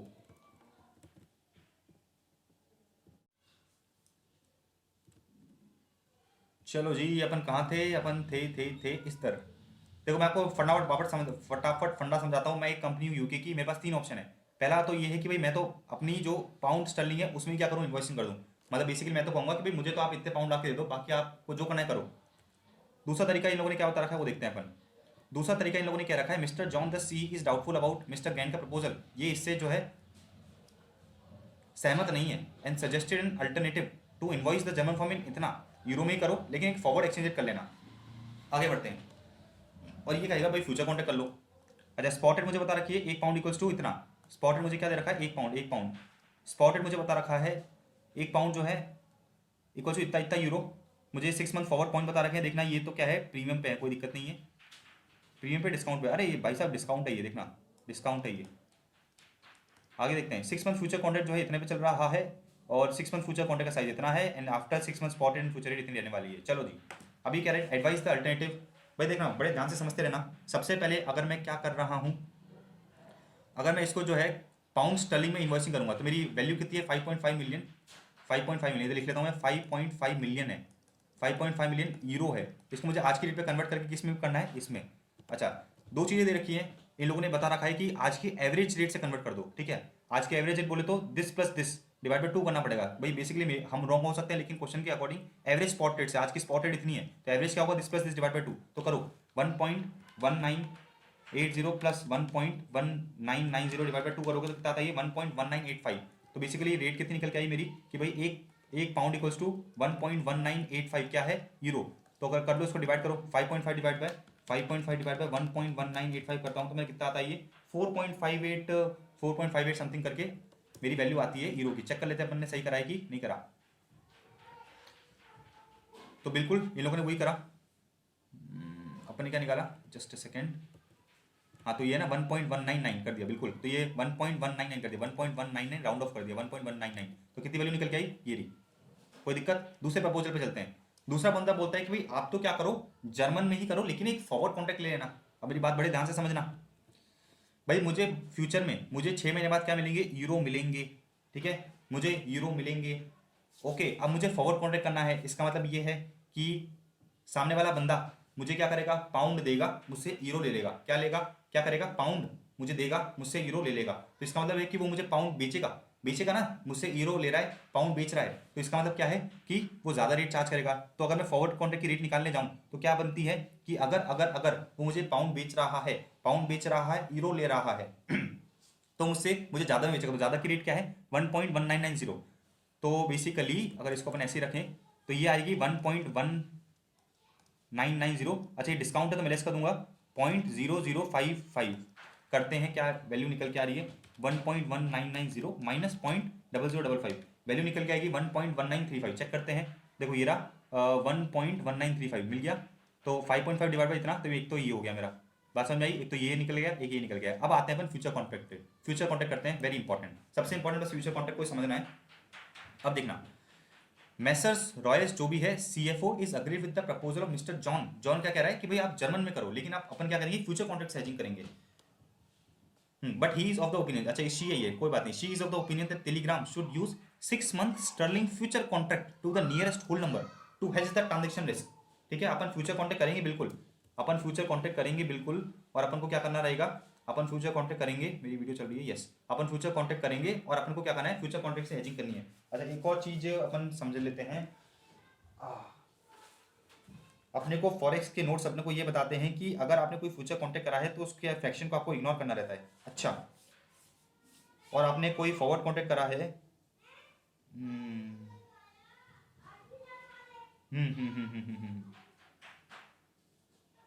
ठीक है डन। तो एक कॉन्सेप्ट है और वो कॉन्सेप्ट क्या आता है कि भाई अगर आप कोई फॉरेक्स का क्वेश्चन सॉल्व कर रहे हो, कोई फॉरेक्स का क्वेश्चन सॉल्व कर रहे हो और उसके अंदर क्या हो रहा है कि फ्यूचर में आपका जो फ्यूचर में कॉन्ट्रैक्ट आ रहे हैं वो आपके क्या आ रहे हैं, फ्रैक्शंस में आ रहे हैं। तो फ्रैक्शंस को इग्नोर करने को बोलता है वो, लेकिन इन लोगों ने देखो साफ साफ कह दिया कि भाई नियरेस्ट होल नंबर पे आप उसको राउंड ऑफ कर देना। अच्छा मेरी बात अब बड़े ध्यान से समझना।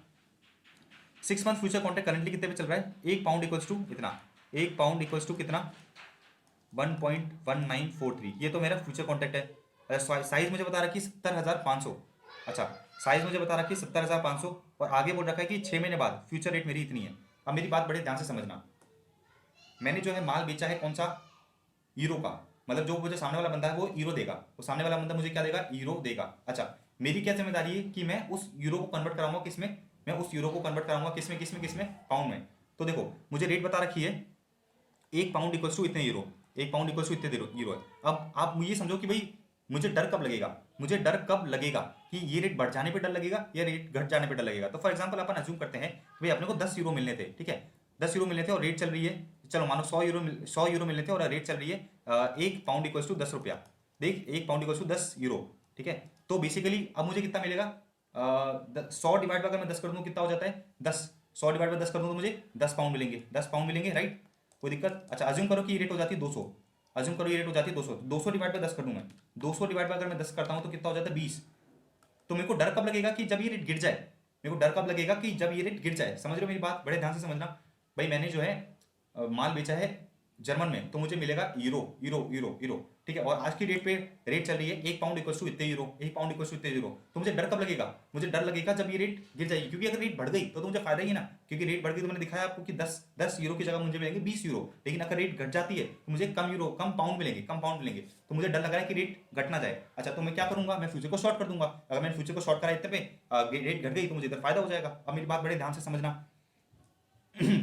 मैं फ्यूचर को शॉर्ट करूंगा कितने पे, 1.1943 पे, और मैं खरीदूंगा कितने पे, 1.1873 पे। अब सवाल ये आता है कि भाई कितने फ्यूचर बेचना है।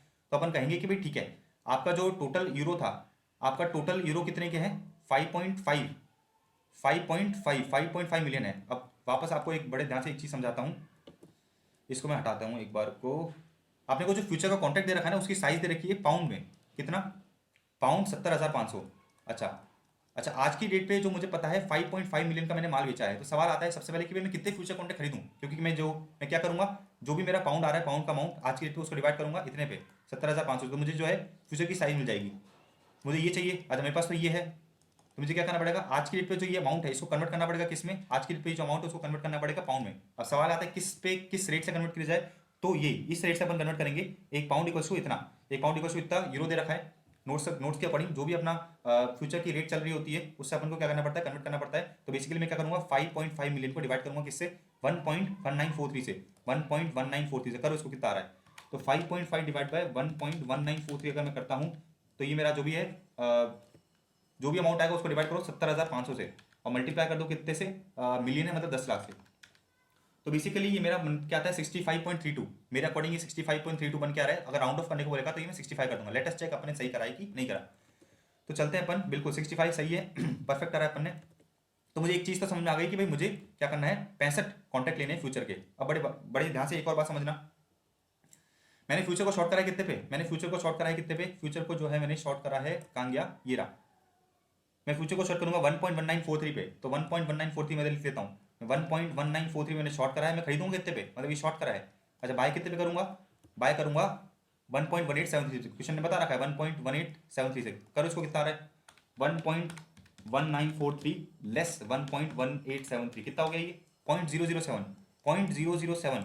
मतलब बेसिकली ये कह रहा है कि 1 पाउंड पे आपको 0.007 यूरो का क्या हो रहा है, फायदा हो रहा है। 1 पाउंड पे आपको कितना हो रहा है, 0.007 का फायदा हो रहा है। ये कहना चाह रहा है, अपन चेक कर लेते हैं। देखो ये रहा 0.007 का फायदा हो रहा है। टोटल फायदा कितना हो रहा है वो अपन चेक करते हैं, टोटल फायदा कितना हो रहा है वो अपन देख लेते हैं। तो मुझे पता चला कि भाई 1 पाउंड पे मुझे इतना का फायदा हो रहा है। अपने कितने लॉट ले रखे थे, 65, एक लॉट में कितने पाउंड होते हैं, 70,500, और 1 पाउंड में मुझे कितना फायदा हो रहा है, 0.007। तो निकालो कितना बन के आया ये, 65 इंटू 70,500 इंटू 0.007, 0.007 राइट, कितना आ रहा है ये 32, ये आ रहा है 32078, 32078, 32078 पाउंड का फायदा हो गया। तो बेसिकली अब मेरी बात बड़े ध्यान से समझना वापस, मैंने कोई फ्यूचर कॉन्ट्रैक्ट करा और मेच्योरिटी मुझे 32078 पाउंड का तो फायदा हुआ किससे, फ्यूचर से।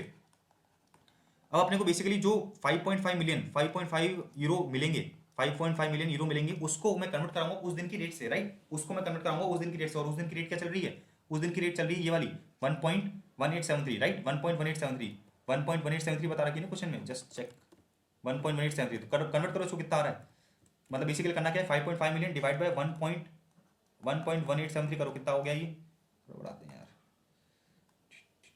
रेड ले लें क्या, चलो करो कितना आ रहा है ये, 5.5 डिवाइड बाय 1.1873 इंटू करो 10 लाख, प्लस करो 32,078, मेरे अकॉर्डिंग 4664437, 4664437, लेट अस चेक, 4664437, 4664437,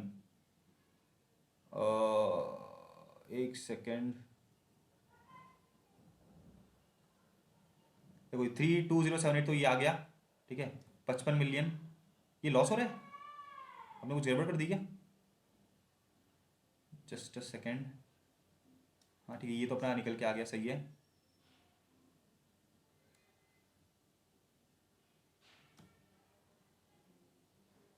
ओ wait, sorry sorry sorry sorry sorry sorry sorry sorry sorry sorry sorry, आपको मैंने गड़बड़ बता दी।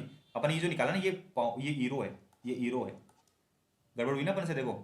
तो अपन ने देखा था कि भाई 1 पाउंड पे इतने यूरो का नुकसान हो रहा है, 1 पाउंड पे इतने यूरो का नुकसान हो रहा है, तो क्या होगा, इतने पाउंड पे इतने यूरो का नुकसान होगा, ये यूरो है। तो बेसिकली जो मुझे 55 55 5.5 मिलियन मिलेगा, मतलब 55 लाख 55 इंटू 10 लाख कर दूंगा मैं, उसमें से मुझे 32078 तो नुकसान होगा, तो बैलेंस बैलेंस कितना बचा वो चेक करो। 55 इंटू 10 लाख करो, माइनस करो 32,078। अच्छा डिवाइड बाय इसको करो 1.1873, अब कितना आ रहा है ये 46, कितना है 46,296, लेट्स चेक।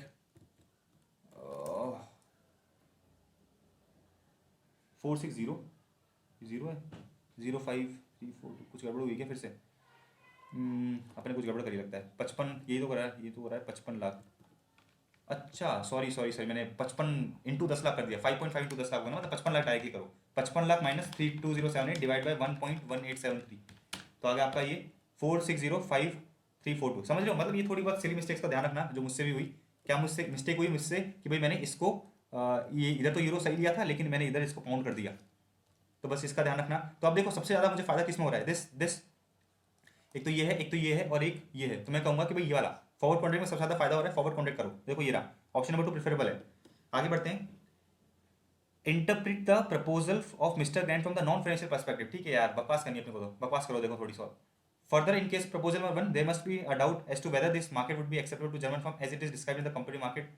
ठीक है, तो ये क्या बोल रहा है, बस खत्म। अच्छा जी, तो क्या बोला है, in case of proposal number 1 there must be a doubt as to whether this would be acceptable to the German firm. तो इसने क्या बोला है, इंटरप्रीट द, अच्छा मिस्टर ग्रैंड का प्रपोजल, ग्रैंड ये रहा, देखो ये रहा ग्रैंड का प्रपोजल। तो हम बोलेंगे कि भाई देखो हम ये कह रहे हैं जर्मन फर्म को कि भाई हम तो इन्वॉइसिंग करेंगे पाउंड में, तो हो सकता है उसको एक्सेप्टेबल ना हो, वो तो कहे कि भाई हमें तो आप जो है पाउंड में, सॉरी हमें तो यूरो में इन्वॉइसिंग करके दो, हम वो ही एक्सेप्ट करेंगे। ठीक है, तो बेसिकली आपको एक चीज समझा दी मैंने कि भाई अपन ने पूरा क्वेश्चन पेपर सॉल्व कर लिया। इंटरेस्ट में यार ये तो बहुत आसान था, कुछ ऐसा नहीं है इसमें क्वेश्चन नया, कुछ ऐसा नया क्वेश्चन नहीं है एक्सेप्ट एमसीक्यू। अपन ने 70 नंबर का क्वेश्चन, पूरा 70 मार्क्स का क्वेश्चन, पूरा क्वेश्चन पेपर कर लिया। ठीक है, इस वीडियो को अपन इधर ही रोक देते हैं। आपको एमसीक्यू जो ये 30 नंबर के जो एमसीक्यूज दे रखे हैं, इसके लिए मैं एक अलग से वीडियो बना के मैं उसके एमसीक्यूज भी आपके सारे सॉल्व करा दूंगा। ऑलराइट, सो आई होप आपको समझ में आया होगा कि भाई एसएमएम का पेपर इतना टफ आता नहीं है। बस आपको दो चीजें चाहिए, एक तो कॉन्सेप्चुअल क्लैरिटी एंड थोड़ा रिटन प्रैक्टिस, और थोड़ा ध्यान रखना कि भाई सिली मिस्टेक्स ना हो।